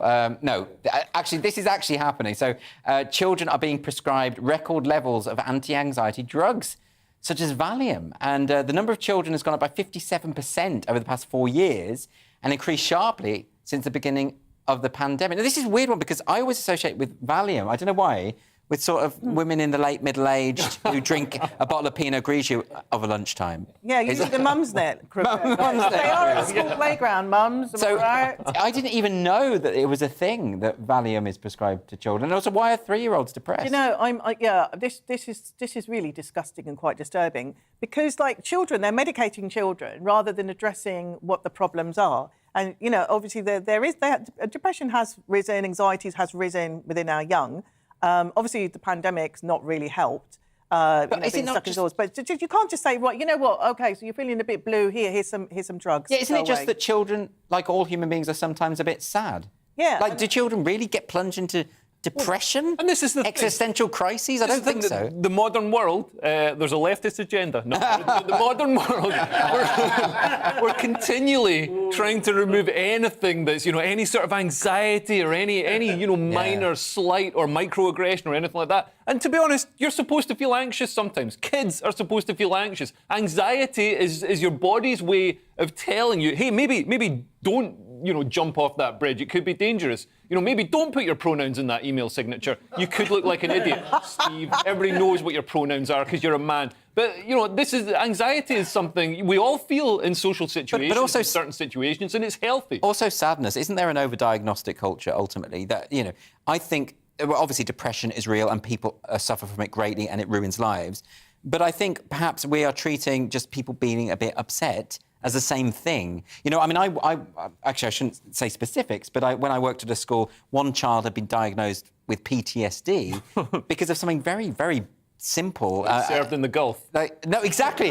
She hadn't been in Nam or whatever. She'd lost a doll or something. And it was literally like that. And of course, it's rich parents, of course. It was rich parents with their rich doctor saying, yeah, we need her diagnosed with PTSD right now. Rather than saying, look, you've lost the doll, you'll get over it, right? So maybe this isn't a lefty or righty thing, it's a richie. Well, no, they were right. They were very much right-wing, right? They were very much rich. Yeah, rich and right. So I think this crosses the boundaries. Anyway, let's move on to another one. This is from Sean. Sean has emailed in to ask, is ballet racist? Well, most things are, apparently. Ballet has been ditched as a requirement for school entry auditions at the Northern School of Contemporary Dance because of its contentious nature. Teaching staff claim the traditional mode of dance comes with the baggage of white European ideas, and this is part of the school's new policy, obviously, to gender and race. It's so weird. I wonder what black ballet dancers, Asian ballet dancers think about this. The funny thing is, I thought this was going to go a completely different way. Like they had the tights and underwear that was skin-coloured, and I thought, that was racist because obviously the skin colour is. Oh, as in you couldn't get the range of skin colours. I've always had to wear really horrible, ugly, white tights that didn't really look right, or white foundation. I thought you could get them in all shades. No, now you do, but back in the day you couldn't, right? So I was thinking, maybe it's the codpiece thing that the guys wear. Maybe they want to make that a little bit more. That's not a codpiece. That is their actual genitals. They don't wear. They don't wear codpiece. Yes, that is just what they. Too many white genitals on the dance floor. That's right. But I thought that's where it's going. I do think there is a class thing around ballet, around opera.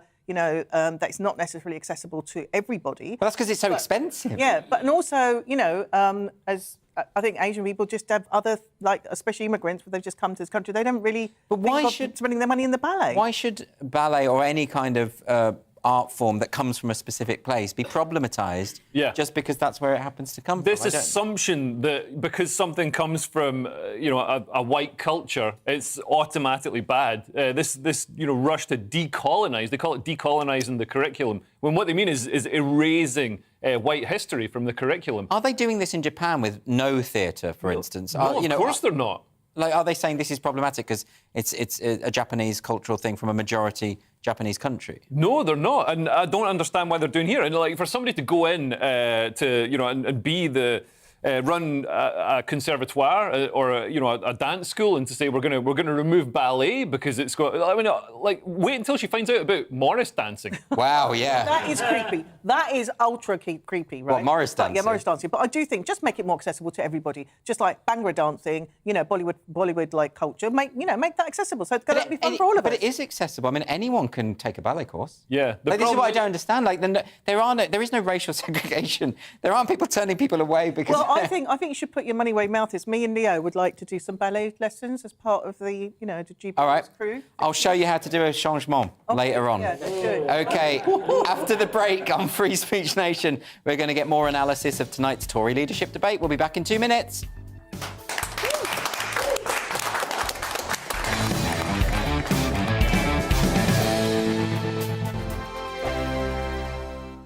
We are GB News. We're right across this great nation. On TV. On radio. On digital. Absolutely everywhere. We don't talk down to you.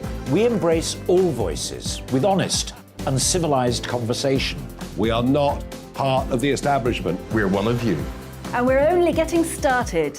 Join us on GB News, The People's Channel. Britain's news channel.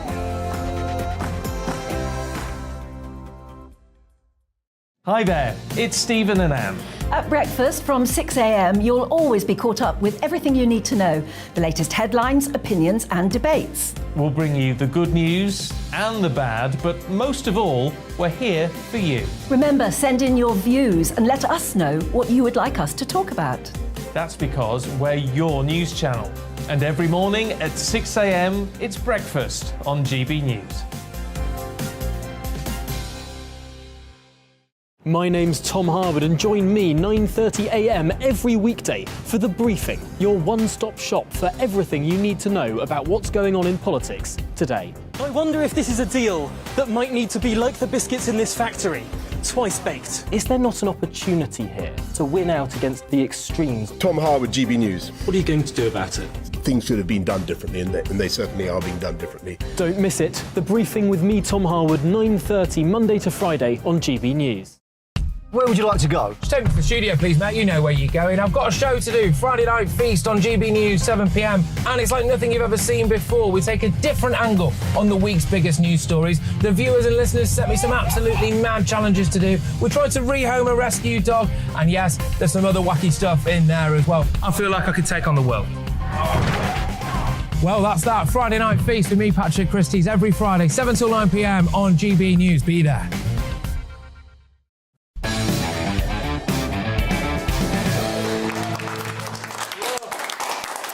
Welcome back to Free Speech Nation.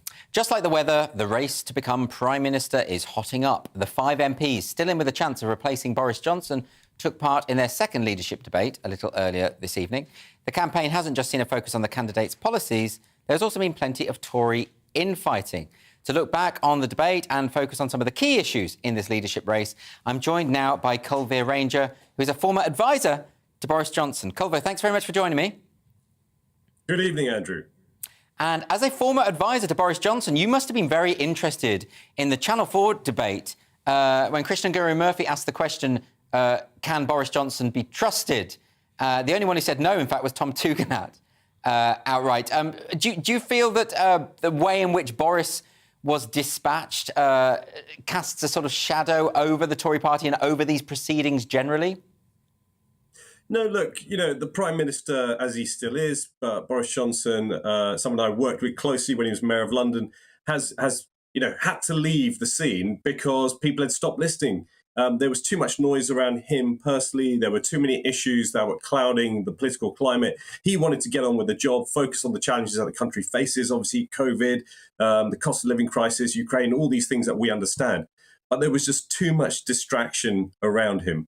And so for that reason, we've now got this leadership contest with, to be honest, a lot of fresh, new faces that the public are probably seeing for the first time and generally probably scratching their head and wondering who some of them are. Yes, I mean, some of them have made a real impact, haven't they? I mean, a lot of people hadn't heard of Kemi Badenoch. A lot of people hadn't heard of Tom Tugendhat, but they've both made a very strong impression in these early stages. Do you have a particular candidate that you are supporting? Not at this stage, because I'm keeping my powder dry. There's still a strong field. And I think one of the good things for, say, the Conservative Party here is that these fresh faces are coming out and people are seeing new talent. Now, whether, you've mentioned Kemi and you mentioned Tom there, not very well known, probably outside of the Westminster bubble, whether they can really carry through on the leadership race, I think that's a question. That there's obviously a couple of big beasts in this leadership race with Liz Truss and Rishi Sunak, former Chancellor and former Foreign Secretary. Or current Foreign Secretary, they've been around, they're well-known faces around the country, people know what they've been up to and had to do over the last few years. But then there's also Penny Mordaunt, someone who's quite big on the backbenches, she's been around in politics quite a long time, and she's bringing something different. And in this debate, it really was her saying a plan for change. So, Percy, you asked me, am I supporting anyone? I'm keen to see real talent come through for the Conservative Party. I'm keen to see people see some fresh faces, new ideas, energy that could really excite people to say, we've got problems, but we've also got the right kind of politicians to solve them. So many of the debates seem to be revolving around the notion of trust. And, of course, this comes off the back of Partygate, but also the Pincher controversy. Do you think that these 5 candidates will represent a figure that can be trusted? And how important do you think that is when it comes to the party securing their candidate? Yeah, Andrew, look, you're asking the right question, because if the last person, the Prime Minister, Boris Johnson, has to leave because there's a question of trust, then the first thing people will ask is, can I trust any of these 5? And then they'll look at, well, weren't some of them already in the cabinet when some of these issues were happening? So obviously, Rishi Sunak and Liz Truss faced the scrutiny of saying, well, you were there, we didn't trust what was going on, we weren't happy with what was going on, what were you doing about it? And tonight, Liz Truss did call out Rishi Sunak for being disloyal, for leaving the Prime Minister and resigning at the time, a couple of days before, everything that happened around the further resignations.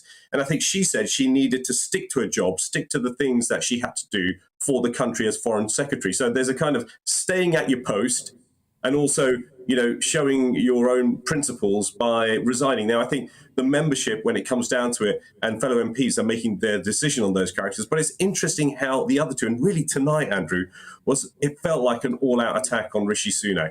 He is seen as the favourite amongst his fellow MPs. He's leading in terms of MPs.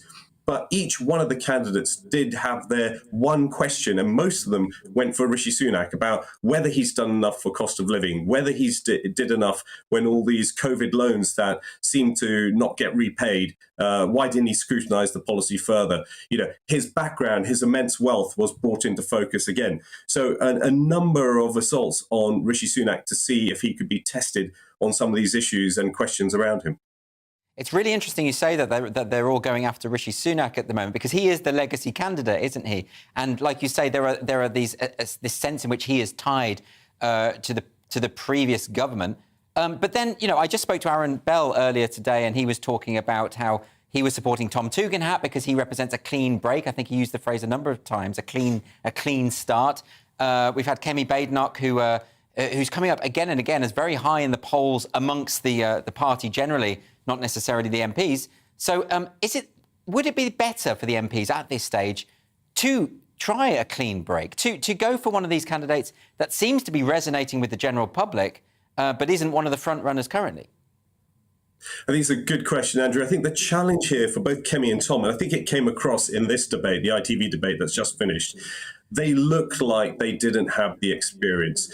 Tom had to keep leaning on, and you'll hear him say this every time he speaks, I have served and I'm ready to serve. But the challenge for him is this is not just the job of being leader of the Conservative Party. This is about becoming Prime Minister immediately. And for that, you really do want to have someone with a bit of cabinet experience as well. And that, again, also affects Kemi. She's rather new into the senior levels of politics. She's got some fantastic energy, ideas, and I think no doubt she's going to be a big figure in the Conservative Party going forward. She brings a freshness that we want to see. I think the public, the broader public, want to see from the Conservative Party, but it might just be a bit early for her in this particular debate. But then the person for change, and her point is that I'm here for change, is Penny Mordaunt. So she's got experience. She's saying she's not the continuity candidate because she wasn't in the cabinet. She's got cabinet experience, and she's saying she's the person for change.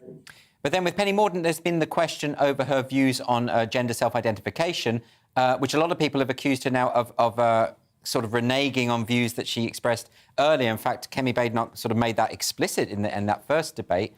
Do you think that's something, given that the trust issue is so important, do you think that's something that might mar her chances? I think this is over this debate, and Penny was pointing this out, that she wants to be very clear on where she stands on these issues. So I think she will clarify these points. But I think there has been maybe a concerted attack, and there was a bit of tete-a-tete between the candidates of why are your teams attacking us in this way? Because it shouldn't really be personal attacks on Tory candidates. But you're right, people want to highlight what people stand for. And if Penny Mordaunt wants to be clear with people where she stands on this agenda and some of the issues that have been attached to her, then she needs to be right now, because this is when the parliamentarians are deciding. It is also clear from some of the polling that we've seen that in the grassroots, Penny Mordaunt has a strong following. So if she got to the final two, she'd definitely be in with a shout. Against, which it also looks like at this moment, Rishi Sunak is leading. So it's going to be either one of Rishi versus Penny potentially, or Rishi, and at this point, the other big beast still left in, Liz Truss. Since you mentioned Liz Truss, in that first debate, she did come across, actually, to me, as quite nervous. She didn't feel particularly strong in her responses. Is she tainted in the same way that Rishi Sunak is tainted? Does she have a hill to climb? I think for Liz Truss, it really is about what is the difference that she's bringing in her leadership. What does she actually stand for? There's no doubt that she's been around for a while and she has experience, but it's what are her policies and politics? Where is she? What's the ideology that she wants to bring as Prime Minister?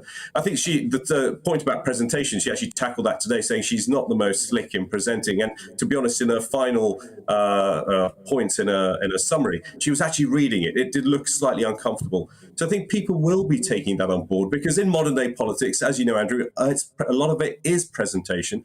People want to feel confident that the person they're listening to really understands and knows what they want to talk about, and they're talking from the heart and the head. And that has to come with authenticity and gravitas. She needs to carry that. It's no doubt she's got some experience, but now she needs to define her policies and present it in a way that is authentic. We're just about out of time, Cover, but I'm going to ask you, what's your prediction? Who's going to be the next leader? Well, I'll tell you, I think it's going to be one of Rishi, Penny or Liz. I think they're the big three. We've got some great talent. It's great that Tom and Kemi are in there. I think one of those three, and I think whoever gets it will bring some real energy to the Conservative Party and as Prime Minister as well, because we've got a lot of challenges that the country wants strong leadership to be taken to. Culver, really appreciate you joining us tonight. Thank you.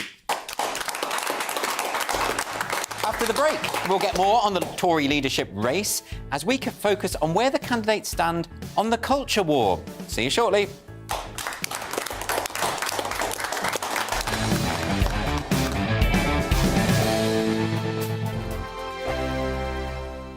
We are GB News. We're right across this great nation. On TV. On radio. On digital. Absolutely everywhere. We don't talk down to you. We embrace all voices with honest and civilised conversation. We are not part of the establishment. We're one of you. And we're only getting started. Join us on GB News, The People's Channel. Britain's news channel.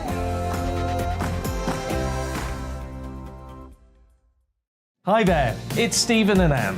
At breakfast from 6 a.m, you'll always be caught up with everything you need to know, the latest headlines, opinions and debates. We'll bring you the good news and the bad, but most of all, we're here for you. Remember, send in your views and let us know what you would like us to talk about.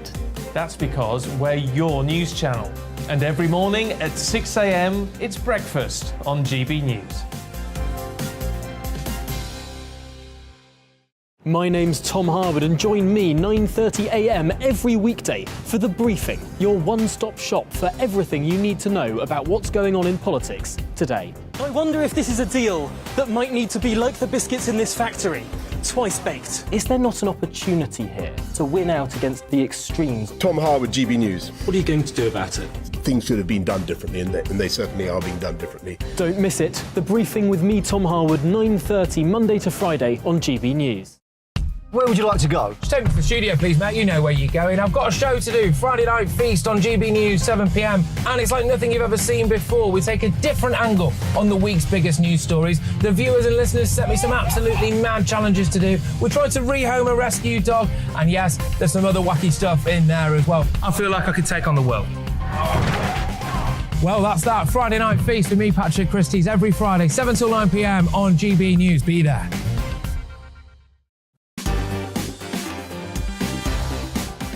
On Mark Dolan tonight, it's a Tory leadership election special, with full reaction to the second national TV debate in the company of politics legend Edwina Currie, Tory MP Alex Burghardt and political journalist Olivia Utley. In my Big Opinion monologue, is it time for the Tories to gamble on a fresh face? My Mark Meets guest is acting legend Emma Dale and Doctor Who star Fraser Hines, plus the papers hot off the press at 10:30 with full panel reaction. That's a leadership election special of Mark Dolan tonight at 9 on GB News.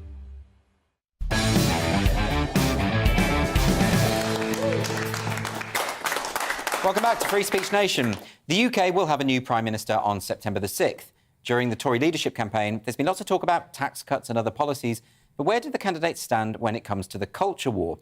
Of particular interest to us on this show has been the discussion on trans rights, with Penny Mordaunt coming in for criticism for her previous comments on the issue. So to discuss this, I am joined in the studio by Tom Slater, editor of Spiked magazine. Good to see you, Tom. So I keep hearing in the press again and again, culture war is just a distraction. It doesn't matter. You know, why aren't we talking about the cost of living crisis, all the rest of it? Is there a point there? Well, you could say that about almost any other issue than the cost of living crisis, couldn't you? But it's obvious that these issues matter. If they didn't matter, then the candidates wouldn't feel the need to address them, and Penny Mordaunt wouldn't be in such a mess over her previous statements on the trans issue and her desperate attempt to walk that back now. I think we're seeing that this is in response to what members and voters in the public do care about. It's not the only issue they care about, but it's certainly one of them. So just talk us through what exactly happened with Penny Mordaunt, because some people may not be aware of the whole problem. So Penny Mordaunt, when she was in the Equalities brief, she had essentially taken a pro-self-ID stance. So this was this reform that Theresa May's government wanted to bring in, which would allow someone to transition, would remove requirements for a diagnosis and for certain conditions being met, and it would basically become a matter of self-declaration. So you could say, I am a man, I am a woman, and then have access to various spaces and Exactly, services. and that was obviously the threat, was that it would be essentially just get rid of the idea of sex-based rights, if that was the case. She appeared in the House of Commons, very famously from the dispatch box, said, I want to be clear, trans women are women, trans men are men, but has since been trying to completely backtrack on all of that, and not very successfully, it's got to be said. There was reports in the Sunday Times today essentially proving that she did back gender self-ID, which is the complete opposite of what she's saying. Well, because it was interesting in that first debate, because Kemi Badenoch was saying that when she came into that department, that was very much the stance that had been taken before. And she even said at one point to Liz Truss, tell the truth, Liz, say what Penny Mordaunt stood for here. So, but how damaging could that be, do you think? I think it could be really damaging. First of all, it's the dishonesty of it more than anything else. I mean, the only conclusions you can draw is that Penny Mordaunt just kind of goes whatever the way the wind is blowing, or she's lying and misrepresenting her own views. Or she can change her mind, perhaps? Well, I think the thing is, in terms of how she's dealt with this, it's not entirely clear that she has changed her mind. She's trying to claim that her position has always been the same. That's clearly not the case. And I think even on the level of dishonesty, that's going to go down. You know, I've read a lot about Kemi Badenoch as well, being the culture warrior candidate. There was an article in the Metro saying that the fact that she's going on about these wedge issues, but actually is women's rights, racial relation, are those wedge issues? I thought they're quite serious issues, aren't they? Not at all. I think referring to it as a wedge issue, or you also hear the thing about the Tories are stirring up a culture war or launching a culture war.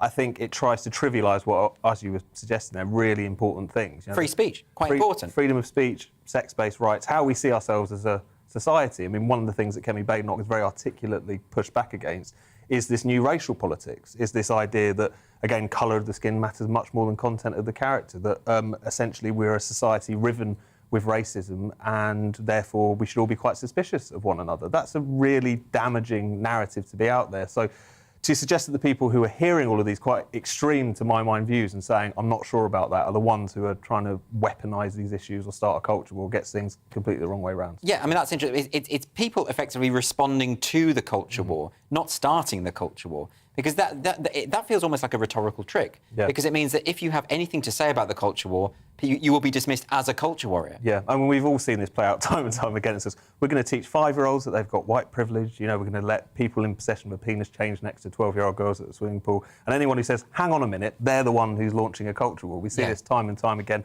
And I think that's one of the things that we've really got to get past. That's why the culture war is quite important, because it's not settled. People just try to kind of continue to push these particular policies, push this particular ideology and silence any criticism of it. That's why it's flared up as a big issue, and that's why people have got to take it seriously, including these Tory leadership candidates. Well, I mean, I wrote a piece about this week because I feel that one of the big problems with this culture war discussion is that lots of people reduce it to right versus left. And I don't think that's at all true, more than anything, because the Tories have presided over the worst excesses of the culture war. 100%. I feel like they have been part of the problem. You know, so, you know, they've got this online safety bill where they're using the language of woke activists. They're saying these words are unsafe. That's their lexicon.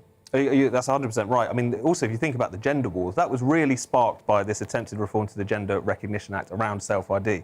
This was Theresa May's government that introduced this, and I think it was part and parcel of that attempt by the Tory party to kind of challenge this idea of it as the nasty party. As a consequence of that, I think it's ushered in and fuelled an ideology which is really quite nasty and which really wants to get rid of sex-based rights and demonise women, often in quite a misogynistic way if they challenge it. So you're right, a lot of this does come from the Tory party, and that's why I think in a way it's become a big issue in this leadership race. This is also their record. This isn't something from outside of the party. So when commentators say all of this culture war chat among the candidates is going to shift the party to the right, does that even make sense? It doesn't make any sense. I mean, obviously there's some people in the right of politics who challenge these cultural war issues, but there's people across the political spectrum, especially because what we might talk about when we talk about the culture war or woke ideology, it presents itself as anti-racist, pro-women, pro-equality, pro-togetherness, whatever. It's the complete opposite of all of those things. It wants to usher in a new kind of racial thinking. It wants to tell you that you are completely, again, kind of destined by dint of where you came from in life. And it wants to usher in what I think are some quite misogynistic policies around the trans issue. This isn't a liberal, tolerant or progressive movement by any stretch of the imagination. It's something else. And that's why people left and right, I think, are capable of challenging it, recognising it for what it is. But it's packaged as progressive. Yeah. You know, and the fact that all these feminists who are almost all left-wing are being called far right because they challenge it. I mean, it means that these designations don't mean anything anymore. But that to me suggests that whoever the next leader is has to tackle this. Yeah. We can't keep letting this slide because we're already in a mess. No, I think that's exactly it. This stuff really matters because it's these big, broader issues we've been talking about, how we see ourselves as a society. It's also a lot of kind of bread and butter, nuts and bolts things, how you understand the inequalities in society and how to deal with it. Telling a 5-year-old white working class boy that he's privileged is nuts. It won't get you anywhere near towards improving that boy's lot in life, let alone the rest of his classmates, whatever background they happen to come from. Same with the issue of women's rights. This is not the question of women's spaces, of refuge centres or whatever.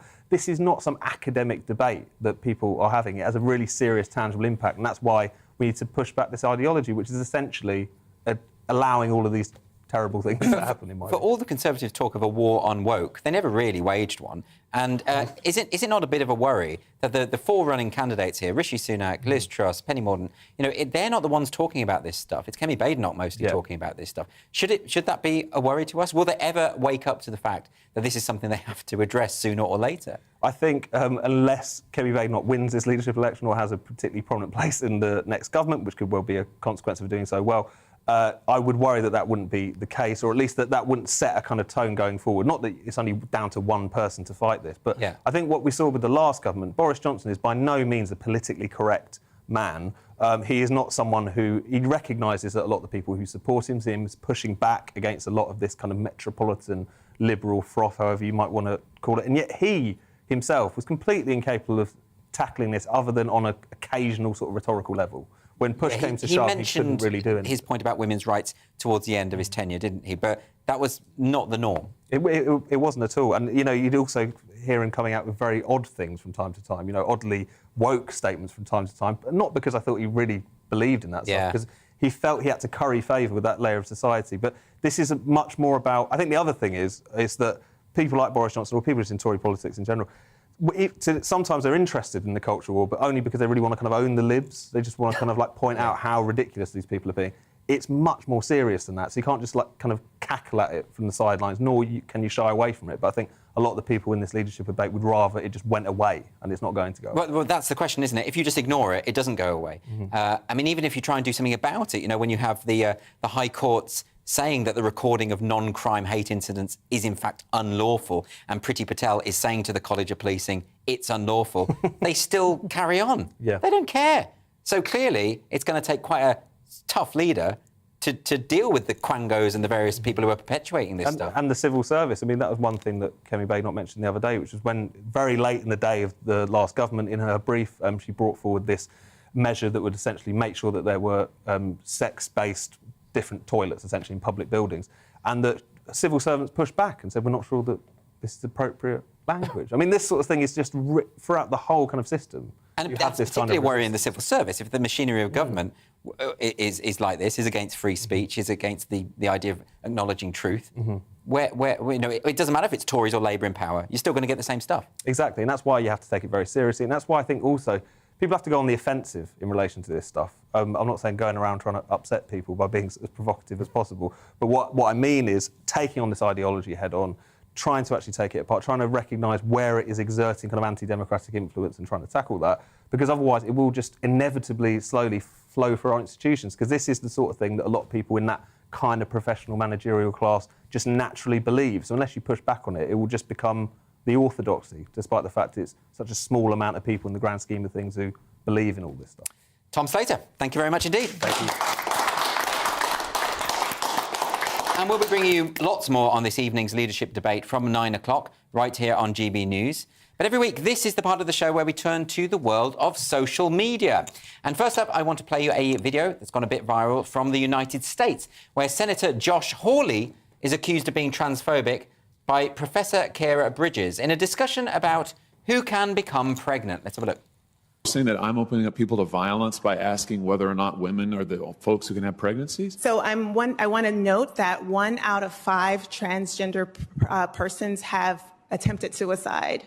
So I think it's important because of my line of questioning? So we can't talk about it? Because denying that trans people exist and pretending not to know that they exist. I'm denying that trans people exist by asking you if you're talking about women having pregnancies? Do you believe that men can get pregnant? No, I don't think women can get So you are pregnant. denying that trans people exist? And that leads to violence? Is this how you run your classroom? Are students allowed to question you, or are they also treated like this, where No, they're told that they're opening up people to violence? We have a good by time in my questioning? class. You should join. Oh, I bet. You might learn a lot. It is unbelievable, isn't it, the level of arrogance from that woman. And this is the thing that really bothers me about this, is the catastrophising, the idea that unless you agree with me on every single point, you are denying that trans people exist, you are erasing people's existence. That's just a rhetorical trick. Oh, it just makes me so angry. It's like the mantra that's used every time. It's like, you're denying my existence, you're denying my... And then you just stop that conversation from happening. Right. And she's saying he's asked her a question and she's answered it with 1 in 5 trans people commit suicide. How is that relevant to what you just asked? Well, he was asking about... Or did I mishear? No, she kept using the phrase, people who get pregnant, people who get pregnant. Of course, most people would say women. And he was saying, can I just clarify that? And she was basically saying, yeah, you're killing trans people. Yeah, but it's such a leap, isn't it? What's going on there? I mean, obviously we know what's going on there. Well, I'm pregnant right now. Yeah, that's why I came to you there. I wanted to know your view about it. I've got some insight into this. It's a very painful process. But yeah, like this is safetyism, and we're seeing this used as a way of shutting down any debate, any conversation, and you're shutting down any opinions. Yeah. By saying, oh, transgender people are at risk of suicide, if you talk about this, you're contributing to their suicide. It's stopping that question being asked. When the reality is, I think there hasn't been a murder of a transgender person in the UK in 3 years, which obviously is a good thing. I don't know what the stats are in America, but this idea that they're at risk and they're falling like flies is a complete nonsense. Well, I mean, I've seen sort of responses. I know Twitter is never a great basis to base anything on, but you've seen people talking about how anyone who raises a point about the differences between men and women, you're committing genocide. I've seen that phrase.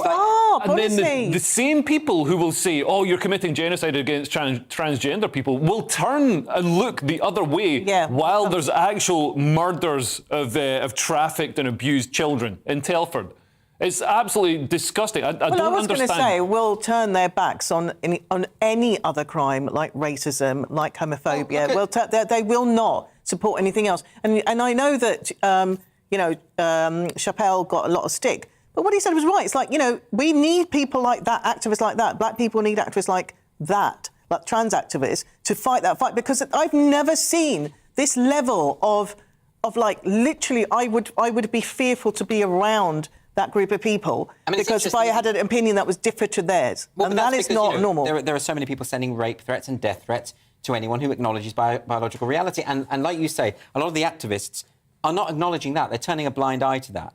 J.K. Rowling says she could paper the house in death threats. She gets that many. That's a problem. I wonder what why that is would look nobody like. doing anything But it's about a big house, right? Oh, right. Presumably. It's a big house. I mean, that'd be a nice maisonette. That'd be a nice feature wall. Yeah, it'd be quite dark. Yeah. But that's anyway. And it's interesting to me that particular woman who was talking, she's a professor or something at a university. She's like one of the sort of reputed academic. That's what I don't get. That intelligent people are falling it seems for this. to be the most intelligent who are becoming infantilized. They've got the time and the capacity to overthink things to get to that level. Yeah, perhaps.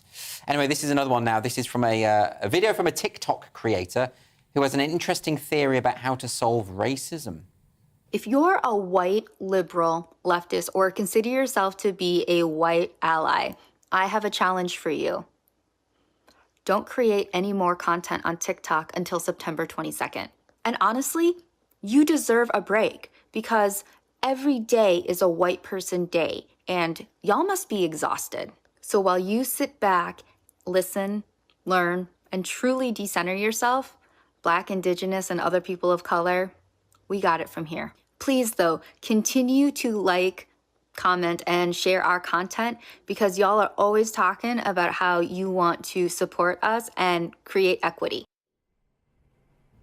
Okay, I think anyone who uses y'all that many times doesn't really get my vote anyway. But the point about that is there's something about these TikTok videos where there's someone just the arrogance, the entitlement, where they look down the camera and say, y'all need to do what I say and you have to believe what I believe, otherwise you're wrong and you're evil. And it's as a genre, it's funny, but that's the most you can say about it. No, but that was definitely parody. Do you think? That was somebody just winding up the leftists. Leo. Because, what response can they have to that? That's exactly the sort of thing they say to other people, but then somebody's turning around and saying it to them. The trouble is that I don't know now, and this is the world we're in now. I don't know whether people are joking or whether I think she means Maybe I just see the good in people, but I'm sure. You always do, Leo. I'm sure that... That's not true. That's not his reputation, is it? No, but I think you should do that. Look down the camera and tell them to come every Sunday, 7 o'clock. Yeah, exactly. Tune in to this programme and y'all find peace and everything, Yeah, right? y'all need to watch Free Speech Nation. Yeah. Or otherwise you're marginalising me. Yeah. Ooh, Yeah, that's right. Real truth bombs here, people. Let's get a quick unfiltered dilemma in because we haven't got much time, unfortunately. Let's get one from Mark. This dilemma came in from Mark. He said, I've just had an amazing weekend with a girl I met on holiday. I live near London and she's from Barry Island. But what are the chances of a real-life Gavin and Stacey? I'm scared that she won't want to venture south. Long distance relationships. Leo, what do you think? No, when he says venture south, he's talking about something else. Wow. OK, well, in that case, I think we're going to just wrap the show up on that lovely note. Thank you very much for joining us for Free Speech Nation. This, of course, was the week when the Tories edged ever closer to finding their new leader. We discovered that ballet was racist and the heatwave drove the media insane. Thank you very much to my wonderful panel, Leo Kearse and Sajila Kershi, and of course to all of my guests, Rosie Kay, Aaron Bell, Colville Ranger, and Tom Slater from Spiked Magazine. And by the way, if you want to hear more about Count Dankula, the man who made a joke video in which a pug gave a Nazi salute and he ended up being prosecuted in a court of law, well, you can watch my full discussion with Count Dankula on Free Speech Nation, the podcast. The full interview is live now. You can watch it on YouTube, or you can get it wherever you download your podcasts. And if you want to join us live in the studio, be part of our audience, you can do that as well. Just go to www.sroaudiences.com. That's there at the bottom. Stay tuned for the brilliant Mark Donald tonight next. And don't forget, Headliners is on at 11 o'clock. Thanks for watching. See you next week. Looking ahead to tomorrow's weather, and the UK is looking mostly dry with some clear spells and a warm start to the day. Let's take a look at the details. A dry and warm start to the new working week across southeast England with sunny spells, though there will be some patchy high cloud around, particularly in the far east. For London and southwest England, after a warm night, especially in urban areas, it'll be a hot day with a lengthy period of sunshine. Across South Wales, it'll be a bright and warm beginning to the day, though there will be some medium or high base cloud. For northwest England, Monday morning will be dry and rather warm across the region with plenty of bright or sunny spells, though you will see some patchy high cloud around at times. There'll be a decent amount of medium and high base cloud around at first across northeast England tomorrow morning, though this will break up later to allow for plenty of sunshine. A dry morning for southern Scotland with bright or sunny spells, though there will be some high base cloud around at times, making the sunshine hazy. There'll be some low cloud and fog around at first for Northern Ireland, though this will burn away through the morning to leave a very warm day with sunny spells. Plenty of sunshine around as temperatures sharply rise this morning. There are amber and red extreme heat warnings in force throughout today. And that is how the weather's shaping up during tomorrow morning. I'm Mark Dolan. Join me at 11 on GB News for Headliners, in which I'll be joined by two of the UK's top comedians discussing tomorrow's papers. If it's an important story, we'll cover it, but we'll have some fun along the way. Headliners, the late-night paper review that won't send you to sleep like the others will. 7 nights a week at 11 p.m. on GB News.